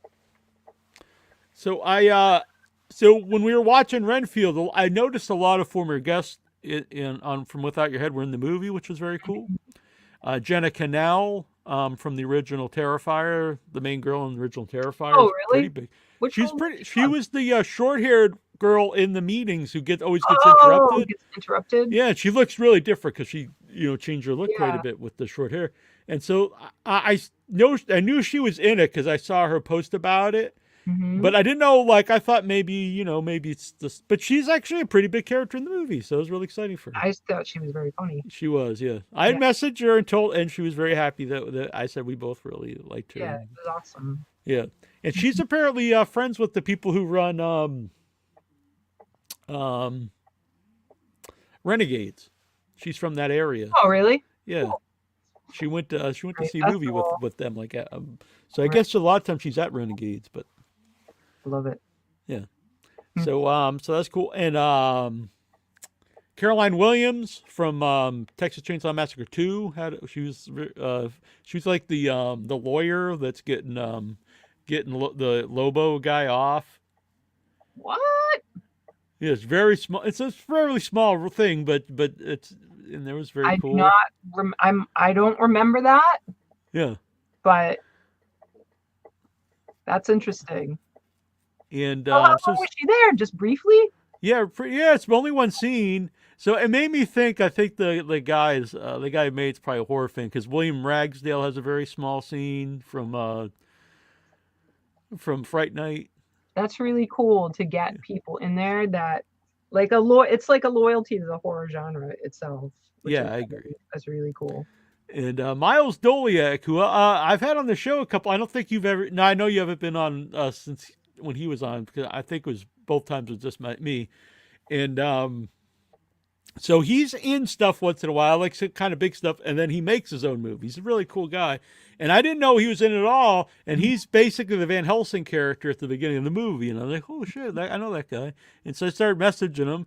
And anyway, long story short, he's very excited to come back on the show and talk about Renfield and stuff that he's doing himself. So super cool. Possibly next week that'll be on the show. Next week? I like it. So That'll be awesome. It was such a fun movie. So fun. Is. Yeah. And I was you can learn more in the Dinner and a Movie episode to be out soon. But it was a very, very fun movie. I wasn't sure I would like it at all. I was thinking maybe Nicolas Cage would rescue it from the trailers I was seeing, but I ended up really, really enjoying it. Yeah. Annabella Rich will be on the show soon too, but I'm not sure. I doubt she can do that live because I think it's like midnight when we start the show live. So that one may have to be recorded. Yeah, I'm definitely will not be around at midnight. So right, yeah. No, I mean, her time. What time would it be at? Yeah, what time? If we went on at midnight, what time would it be for her? 5 a.m. Ooh. So yeah, we'll figure it out. We'll figure it out. And if for some reason you can't be there, but I think you would like her. She's very cool. Very cool. And she's been in a lot of recent stuff. She's in all the Trash Arts people stuff. Oh, nice. And she's in Eating Miss Campbell, which I'm looking forward to watching. I saw Frost from Devani Penn. It was so good, and people can find it anywhere. So I thought from hearing about it, this movie, so our guest, she was just on last week, right? Yeah. She was the first guest of the night, and she has she's just epic, amazing, impressive woman. And she'd done a film not very long ago, has Vernon Wells. I love Vernon Wells. You took a sip, but Vernon Wells is in it, and it was interesting because when we interviewed him way back, he had like a wolf refuge, and there was a wolf in the movie. It's it was a great movie. Another that's basically like a two-person movie with Devani being she was pregnant at the time when she made the movie. So the basic story is she's pregnant, like very pregnant, like right there. And she has decided to go and visit the father she's estranged from, who's kind of like in the middle of nowhere, like a dude that's kind of living off the wilderness, and he's selling furs to people and is like a trader basically. And she goes to visit him, and they kind of have like a interaction, but he ends up being really nice to her. And then they end up they're going to go and spend some time together in the wilderness. And this is all out there. Car slides off the road into the woods. She's trapped. He goes for help. Doesn't really go very well for them. Amazingly good and based on a true story. There was not as much wolf in it as I expected. There's other stuff that goes on that is very intense and controversial. And I highly recommend Frost. It was very, very, very entertaining. She was very impressive because she really carried the movie basically by herself for the most part.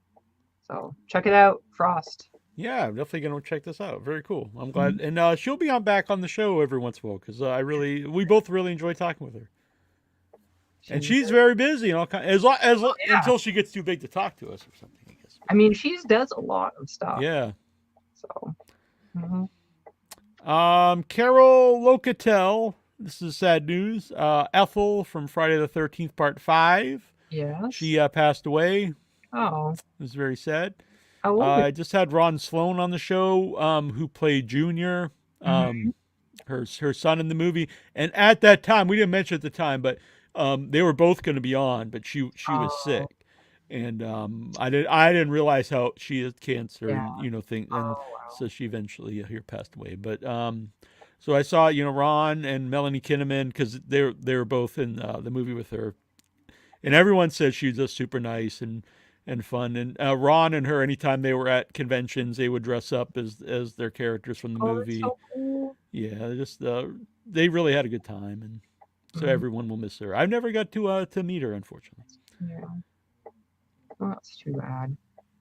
Well, it sounds like she had a lot of fun, and hopefully had a really excellent life. Yeah. Seems like she did some cool things. Yeah. Ron talked really highly about her on the show. Really nice guy. So check that out. And Ron will be in, which I have to get this edited together because we're getting in the end of the fourth. But soon there will be the awards. Next year I'll get them out quicker. But this is my first time getting together, so there's a lot of moving parts. But the Without Your Head Awards will be up here. Without Your Head Awards for what? For the best in horror of 2022. There you go. I'd rather have them good and be out a little later than rush them together. So. But a lot of cool people are involved. So. Very nice.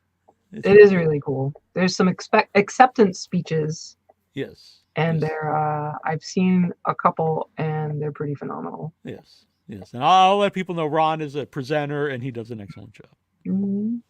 He presents. I picked him specifically for this one. I'm trying to get people that I think would fit the awards, and he gives out Scene Stealer because I do think he's one of the most memorable, kind of a minor character in the Friday 13th franchise, but he really sticks out. So I thought he was a good. He kind of really is my whole idea of that award, because there's a lot of great characters in the movies that aren't the main villain or the main lead. So I think they deserve their own award as well.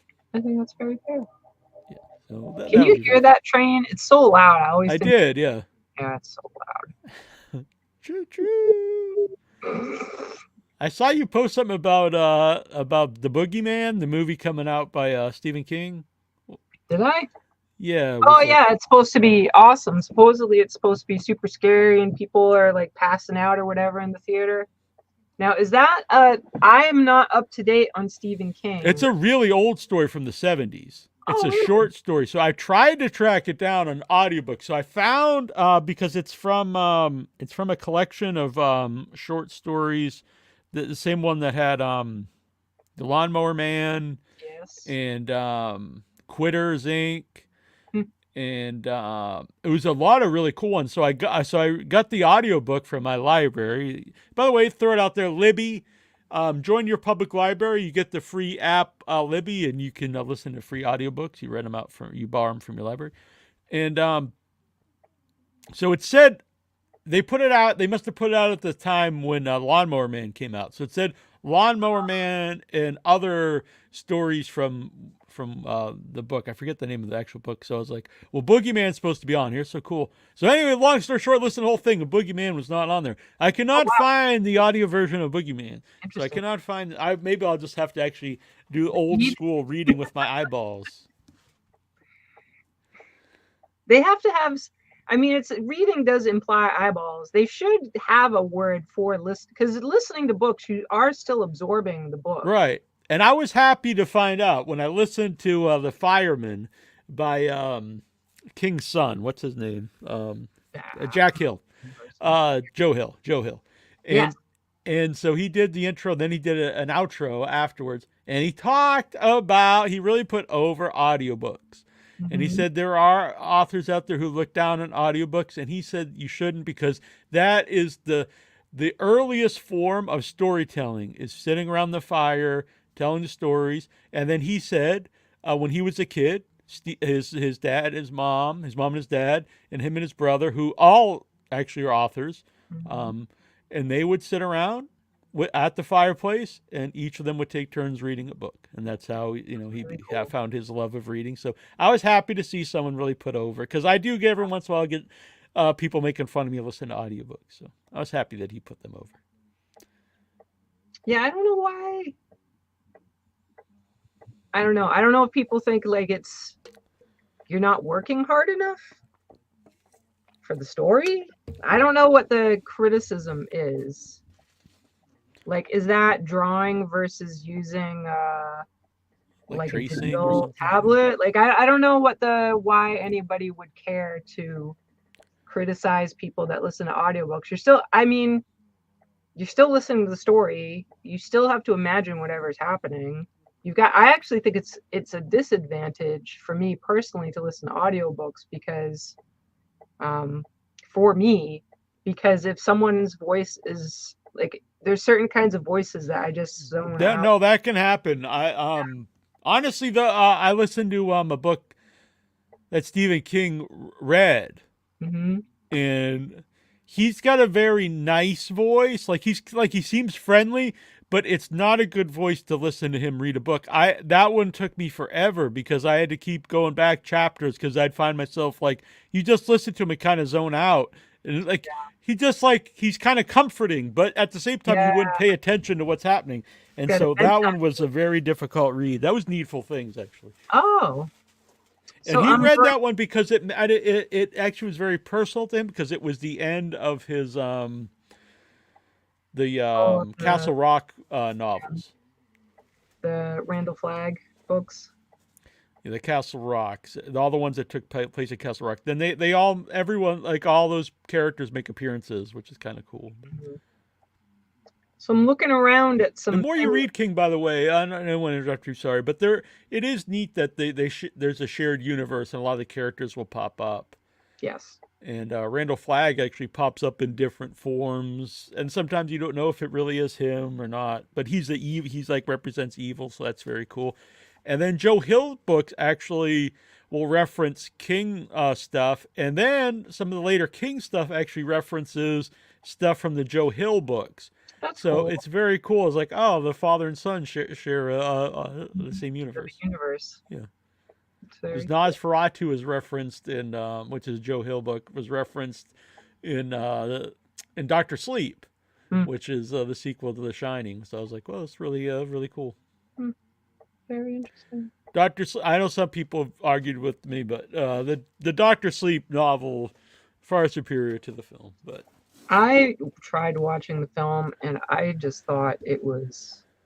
I'm not a fan. I did not enjoy it, and I hadn't read the book, so it's not. I hadn't read the book when I first saw the movie. It's I think it was a mistake to do it both as a movie version of the novel and a sequel to The Shining, because The Shining movie is so different than the novel. So I don't really know how you combine the two. And there's so many like, hey, do you remember this ghost? Hey, do you remember? Like, yeah, I remember that scene from The Shining. I think they show the part of the reason that woman's so creepy in the room who comes out of the bathtub, because you see her twice. Yeah. You don't, yeah, exactly. This you see her like 20 times, and I was like, okay, yeah, it's not that creepy anymore. Yeah. Yep, I remember that. Yep, I remember the blood coming out of the elevator. I remember the twins. I remember everybody. Mm-hmm. So I'm seeing the original Terrifier is going to play in theaters. Not many. Yeah. So 700 theaters. I wonder if that's across the country or around the world, but hopefully. I wonder how that's going to go. It's such a very different movie. Very, very. Yeah, I don't know. I'm excited though. Yeah, I liked it. Well, I'm a big fan of it, honestly. So I never saw it in the theater. So I'm excited anytime a movie gets a re-release at the theater, even if it's maybe a movie I don't care about, but I actually like that movie. I think it's beneficial to independent filmmakers out there. Mm-hmm. But I'm thinking of scenes near the end. Like, there's a lot of real graphic violence, but then near the end, some stuff happens. Oh yeah. What is happening? Like, I don't even understand. I don't understand what's going on, but I enjoyed it. Like, sometimes you have crazy whack stuff happen in movies and it doesn't make sense and it feels so out of place, and you're like, why is this here? Annoyed. But this is, why is this here? Wow. Yeah. It's very cool. Really weird. So I told recommended to people. I told some people, probably not tonight because we're getting a little late, but we're going to start opening the videos so people can video in. So, like, you basically going to call in the show, ask us a question, bring up a topic, and it'll be fun times. Mm-hmm. And I know Mr. Nicholas Hatch, actually, I talked to him about, I said you don't have to, but this was his idea. I didn't talk to him about this. He's making a little part in his house where he can video in and have a background so he can feel comfortable. I was like, all right, awesome. You don't have to, but it was his idea. So. That's really cool. I agree. So I do want to play this too. I forgot to play it last week, and this is the trailer for Dark Signals from Justin Bernard Head, who is he always does the he comes on and does a list with us. He's a very cool guy. Mm-hmm. Does he only do lists? What? Does he only do lists? He could come on, but yeah, he usually just comes on our list show. But yeah, no, yeah, I don't think you've met him before. He's very fun, very nice guy, and we'll do a list show at some point here, and it'll be fun. So here's Dark Signals, which is the trailer for his new project.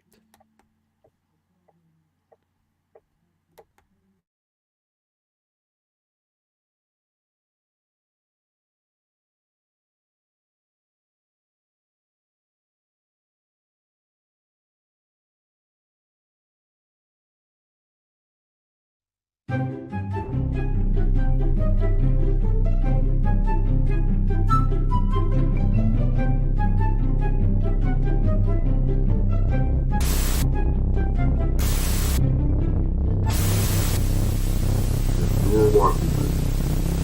We are about to show you scenes of the horror to come.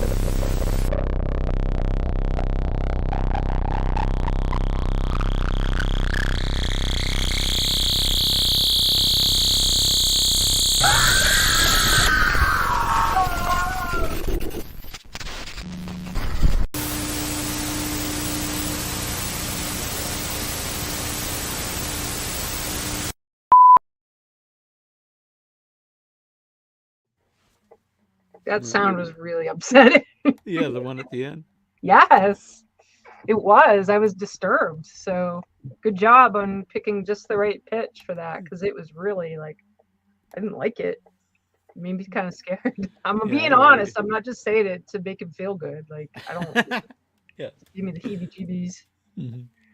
And Justin will also be part of Severed Limbs TV.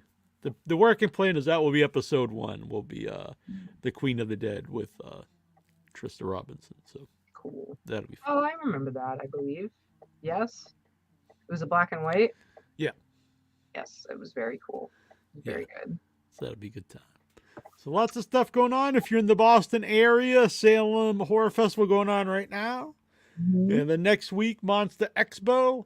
That'll be a good time. And if you're not in this area, if you get here, and if not, check out wherever you are. There might be something cool going on in your area. And just like you brought up Terrifier coming back to theater, these cool things in movies like Nefarious, which we really loved,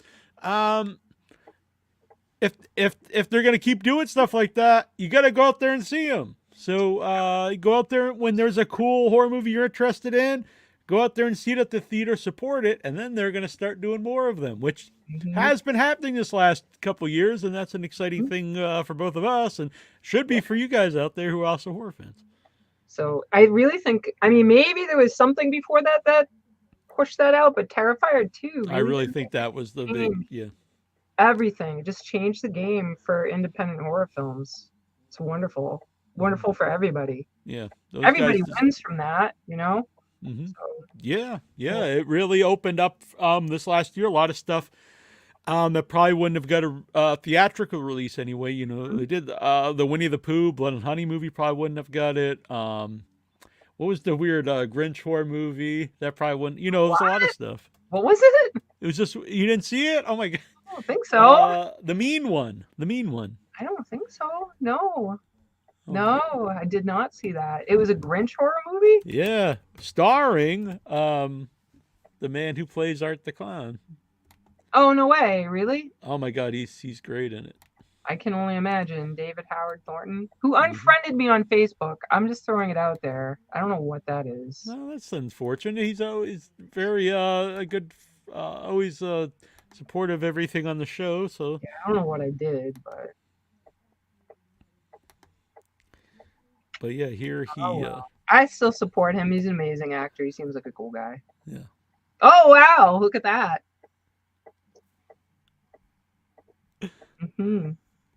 It's kind of like the Jim Cary version. Yes, very much. But plus. And they never mentioned, because they can't mention Grinch apparently, because I interviewed the director, so they had to work around this one. But yeah. So how did they? So no one knew. How can you work around that? They got it. I don't know. Maybe it just avoided anyone from the Grinch people seeing it. I don't know, but they don't say Grinch. But there's a lot of clever stuff in it, and I really like the ending. I don't want to spoil it, but the ending is very clever, and it goes back to the original Grinch. Do they have Who's? What was that? Sorry. Do they have Who's? No, like, they don't. Who's in Whoville? Do they have an? They have Whoville. Yeah. They have Whoville. Well, they have Whoville, but they call it. It's another name. It's almost Whoville, and there's lots of little inside references, like this isn't, blah blah blah. Yeah. They almost go to the say Grinch a bunch of times, but never quite.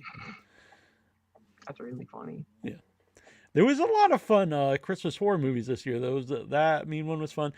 Christmas Bloody Christmas I really liked. I think people should check that out. Oh. I remember you telling me about that. Yeah. It might still be in Shudder. I'm not sure. But it's a lot of good content out there. There's people that say that there's nothing good new, but I don't know what kind of hole you're living in, because you might not like all the things that come out that are new. I mean, I don't like everything, but there's a lot of great stuff out there. A lot of great stuff. Did you see anything about this Malum movie? Which one, sorry? It looks cool. M-A-L-U-M. Malum. No. Yeah, I saw that it came out and it looks amazing, but couldn't see it playing anywhere near us. I don't know if I can. Just look it up, M-A-L-U-M, and it looks like crazy. Oh, apparently it's a remake? Maybe? I don't know, but Malum looks awesome. So I don't know. Do we even have anybody in the chat? I guess if we don't have it in Boston, it's going to be really hard to find probably a lot of other places. Maybe it's like an LA release or something. How do you spell it again? M-A-L? M-A-L-U-M. Did not get the best rating, but... Yeah, but I'll be honest, it doesn't always... oh, wow, just the poster art's very cool. Yeah. Yes. So I don't know if that's going to come around, where it's going to be. What's that? Yeah, interesting. Looks cool. It looks crazy. All the stuff in it looks like wild. Can you not hear me? Am I gone? Did I disappear? Yeah, I hear you now. No. Okay. I think mine end actually froze a little bit, I think. Here. Oh. I went to IMDb to look it up. I think because they started playing all these videos on here. It's cool, but I wish sites wouldn't I don't really like these websites where stuff just starts playing. A rookie police officer willingly takes the last shift at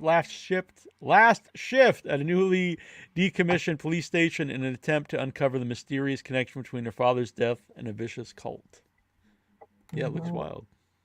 Right? With some weird mask flesh things.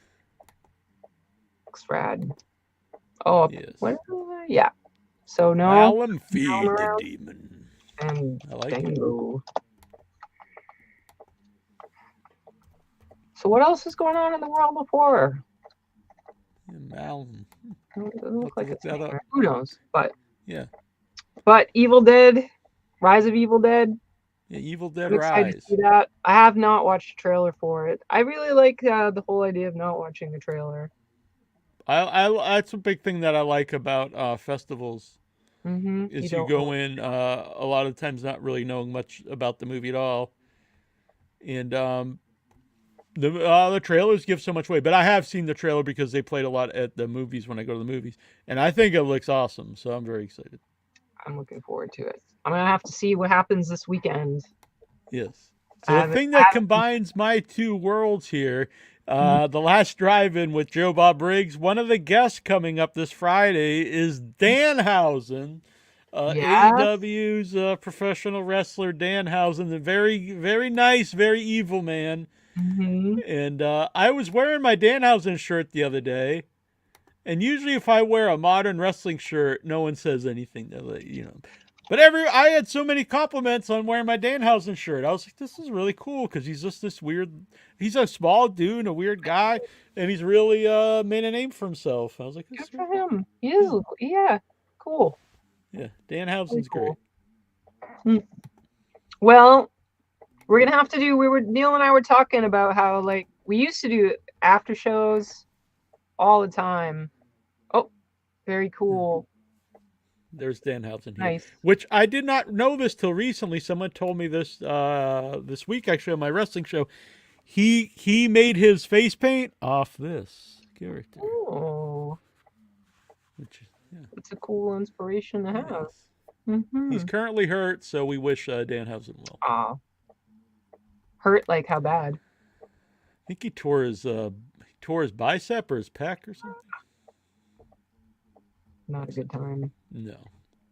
But we're gonna do more after talkie stuff. And back in the olden days, we used to drink a lot, so that really shaped conversations a lot of time. Well, I think we did good tonight, though. I thought we talked about I think so too. And I think Neil maybe did mention earlier that we're gonna try. Yeah, you were saying that people are gonna be able to come on the like you guys in the audience. Yeah, will have the opportunity to We used to, in the olden days, there was no video stuff. So people would call on the show, we'd chit chat, have conversations, topics. It'll be fun. And Troy will be back on the show soon. He was actually going to be on tonight, but I believe he had to pick up his car. Ah. Oh, that does remind me. I want to, a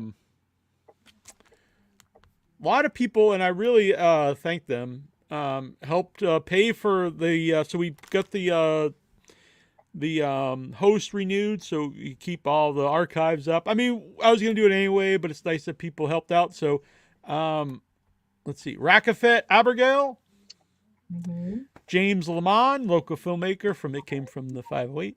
Thank you, guys. John Brown. Thank you, John Brown. Aaron Baracus, who edited the Once and Future Smash. Oh, cool. Thank you.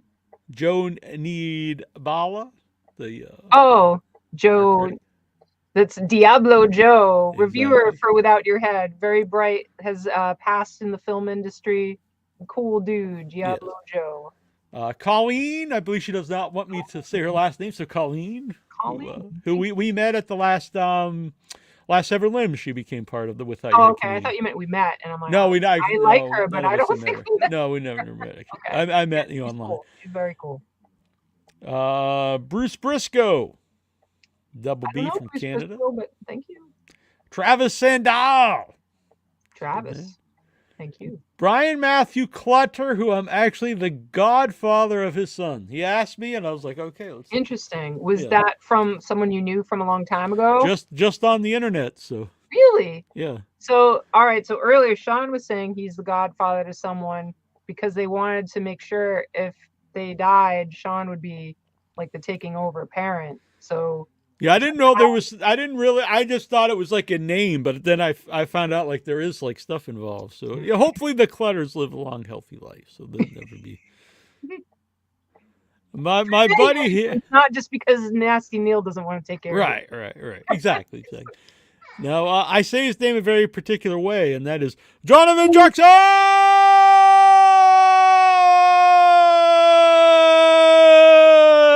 Big fan of Jonathan Jackson. Who was that? Jonathan Jackson! He's a good man. How would I know him? Do I know him? Well, he videos into In Your Head a lot, and he's part of both In Your Head and Without Your Head. He wears a backwards Bob shirt. He's a good dude. I like this guy. Thanks, man. He also wears a lot of Slasher Man stuff. He's just a good guy. I think you like. Vic Schiavone. Vic, thanks, dude. Tony TGD, who I believe he runs like a pretty popular gaming video. Oh, cool. Thank you. Bruce Kirksena, who's a new. Well, I think he's been around a long time, but he just got on social media. I think he was hiding in the shadows for a long time, and he's a cool guy. Brian Ray, who's actually works with my brother, so that's very cool. Oh, thanks, Brian. Actress Sherry Davis, who we've never had on the show. Oh, I know this person. I didn't even realize they have a very excellent Facebook profile. They do, yes. They're very, very snark, and I appreciate it. Yeah, we should get her on sometime because she's around a lot and supporting the show. Not just because she's supporting the show, but it'd be fun to talk to her. Yeah, she's cool. I think she has a pretty big movie coming up. So. Ooh. William Slagle, who's the co-writer of Devani Pinn's new film. Oh, thank you, William. Hill Burton, who I'm not really familiar with, but Hill but Hill Burton. I know James Burton and Kira Burton. I wonder if there's a. I mean, Burton is not like the least common name in the world, but a man who I've not heard from for years, that we both were friends with, and then all of a sudden he popped up this week. He videoed into my wrestling show Tuesday, In Your Head, and so he's back, and that is Dustin Nance. Oh, no way! Hey, Dustin. So I'm gonna get Dustin to video into here. It was a great time. He was on the In Your Head this week. First time I'd ever talked to him on video, so it was very fun. Cool. But yeah, he's been gone for years. Apparently, he's left social media. Sometimes it has to happen. Social media can be a real toxic place or an amazing place. You just got to curate your social media very carefully. He was eating and he had food in his beard. It was total madness, but it was very, very fun. Very fun. And also a good friend of mine, Mike Bessler. So he's a good dude. Mike Bessler, who was a writer for PWI, Pro Wrestling Illustrated. Ah. Very cool. Yes, he's a good man. So thank all of you guys. And, I want to mention this too. So people who donated, I'm going to send all of you. I've got a bunch of these. You're going to get, for a thank you, not buying these, but I didn't, you're going to get a Without Your Head sticker. We got a bunch of Without Your Head stickers here. The former logo, it's very cool. There's red ones, there's green ones. And also, I'm going to send you some random horror stickers. So if you donate $10 or more, you're going to get if you donate $5 or more, you'll get a Without Your Head. $10 or more, you're going to get a Without Your Head sticker. And I'm just going to grab a few of these random horror stickers. I got a whole bunch of them. There's I'll just show a couple to see what you might get. Getting like that. Like this is a machete with Jason Voorhees on it. Some of these are cute, like Chucky. Lots of different Jasons. He doesn't have an accordion, does he? I can't tell. Because you're no, yeah, it's not getting in focus. It actually is a bunch of VHS tapes. Oh, cool. That's actually very cool. I like that one. Nice. I won't show all these because we'll keep it, mystery. It'll be a surprise. But I did see this one down here, and that's pretty sweet. Oh, that's awesome. So you don't know. There's a lot of there's slasher guys or stuff like that. I don't know. I've got like 200 stickers here, so. If anybody out there like these were donated, if you want to donate it, something fun that I can send out to people for thanking them for helping out the website, message me. Wonderful. Yeah. Excellent. Well, here we are. I'm a normal human in the daytime. I try to fool them. Part of me fooling them is getting enough sleep. All right, very good. So I actually probably could ask this off here, but I've got a proposal here. So if you don't know what's going on, how about this? You probably know by Sunday. Let me know if you want to go to the movie Sunday. I'll wait. If you don't want to go, I'll go and see the movie Sunday. I don't need to go. I don't need to go see him Friday. I could go see him anyway. Well, I will. I really do want to go. I will. Unless something crazy is happening, I will do everything in my power to figure it out. All right, sounds good. That way, then we'll just wait till then. So you don't have to let me know tomorrow. We'll figure it out. You don't have an advantage over me in the review. I would rather see them for the first time with you. So let me know by Sunday. We'll figure it out. Awesome. And if not, there's no hard feelings. We'll figure it out. But this way will be better. You don't have to You don't have to worry about letting me know tomorrow. Okay. Well, if I find out about tomorrow, I'll let you know by tomorrow. But no, because you usually go in. Are you going to go tomorrow anyways, no matter what, and see something else? No. I just said if you don't, I'll just go Sunday. There's no difference. Right. Now, if I find out, what's the latest you want to find out on Friday? I mean, Sunday really is better. No. I'll just wait till Sunday. Let me know. Let me know by Saturday night. Yes, it is a better day because I don't have to work. And now and it's easy. It's just as easy for me to go Sunday, so it's fine. Cool. All right, so future dinner and movies on the horizon. We do need to give you some time to catch up. Neil. Yeah, this will be perfect because I'll actually the other one's almost done. Now I don't have to get up early. I'll finish editing it tonight and I'll have it up tomorrow probably. Coolio. What do we have on the back burner for dinner and movies? There's some ones that Terrifier 2. That one actually I think is almost finished too, so I could probably get that one up. I might be able to get that one up this weekend. I'll have to look. I think there's a couple other ones. I think Megan. Oh yeah. But it'll be cool. They'll be new for people, and then I'll try to keep up with them quicker. So you are very. Sometimes busy. Things come up. Well, this year it was kind of crazy with. And you also have to do things in your life. Right. I go to the post office a lot. I try to get my walks in. 24/7. I'm building a behind this back. I'm in my basement. Behind here is my little gym that I'm building. I've got I got the bicycle, the stationary bike. I've got a weight bench here. Then I've got like a resistance bench that weights that I bought. So anyway, I'm gonna build that all up. And, yeah. So I get all buff. Yeah. But anyway, no, I just want to stay healthy. Health is important. Yeah, and as you know, when you eat good and you're still active, you feel a lot better. Oh yeah, my breakfast is made. It could take something as small as adjusting your breakfast. Yeah, today was my cheat day. Thursday, I always have pizza with my mom. So. Oh. So we had bacon and onion pizza. It was very good. Bacon and onion pizza. Mm-hmm.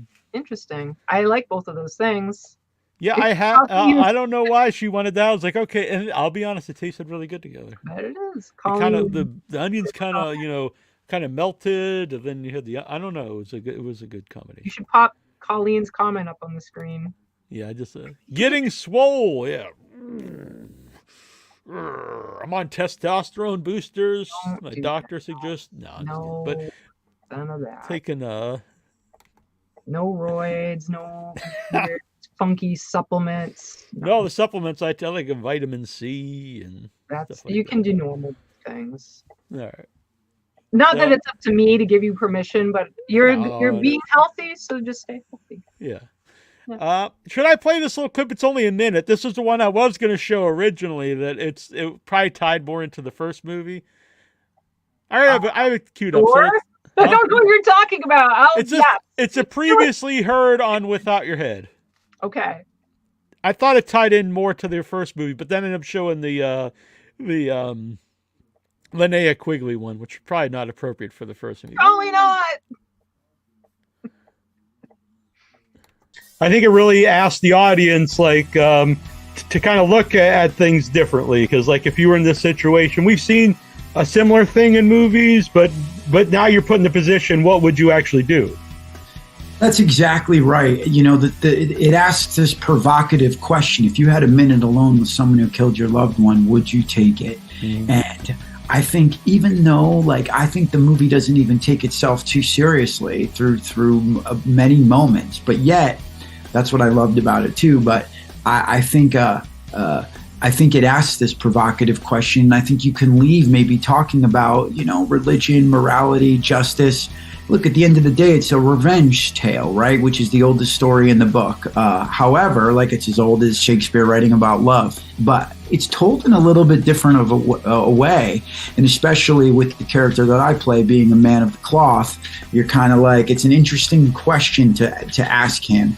And then there's that thought process of like, look, if you really had that minute with this human being right in front of you, would you take it? You know, would you be able to hurt someone? And I just think it's, I thought it was a really interesting way of telling this age-old tale. It's a primal instinct.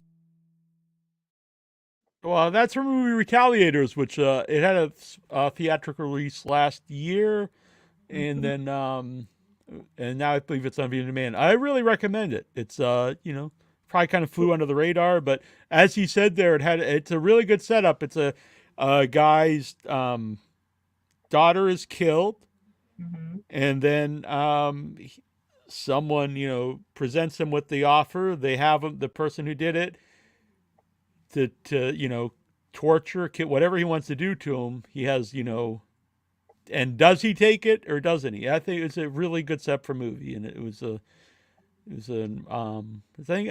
good question. I think it was, and it's a crazy movie. There's other stuff in it, but I like that it asked a real question of the audience. I think it's an interesting question because I feel like some people would jump to reply and say, I would definitely would, or I definitely wouldn't. But I think that's something that maybe I think personally that until you're there, I don't know if you really do know. I don't know if you could think, yeah, I will definitely take this person's life and torture them. It's not even like they're gone. It's like the idea of torturing someone is, I don't know. How does it give anything away to say how? Because again, like, there's a difference between dying is not great, but dying and it's quick and painless is different from torture. What happened to the kid? His character does not go through with it, which leads to conflict. No, I mean, with what the happened person. to the daughter? Oh, it was. I didn't want to spoil it, Neil. No, I mean it's pretty early in the movie, but Okay. I think it was. I want to say it was Drunk Driver, actually. Oh, wow. So that's even like, not that it's not worthy of people's rage, but I was expecting like someone killed her. Or something. Right. Like, and you know what I mean, like killed. Yeah. Murder, intentional, premeditated. So yeah, but it was a good movie. I recommend it. Retaliated. He's got a good comment here. So I think when it comes to your kids, you don't realize how animalistic and protective you become until they're actually under the threat of harm. I get mad. My nephew is the closest thing I have to a kid. If I just hear that someone in school is giving him a hard time, I want to go and like beat children. So I don't know. I don't know. Yeah. But I mean, I like horror movies where, you know, they can be just, you know, mindless entertainment, but I like stuff that makes you think too and ask the question of the audience. So I thought it was a fitting one for the first interview. I agree. So I'm going to play those every once in a while, as heard on Without Your Head. So go and check out the full interview here on YouTube or on Spotify.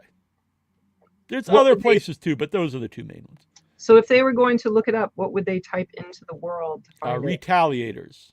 It was very interesting. I'm curious for sure. Yeah, so I would check that movie out. It's good stuff. Very cool.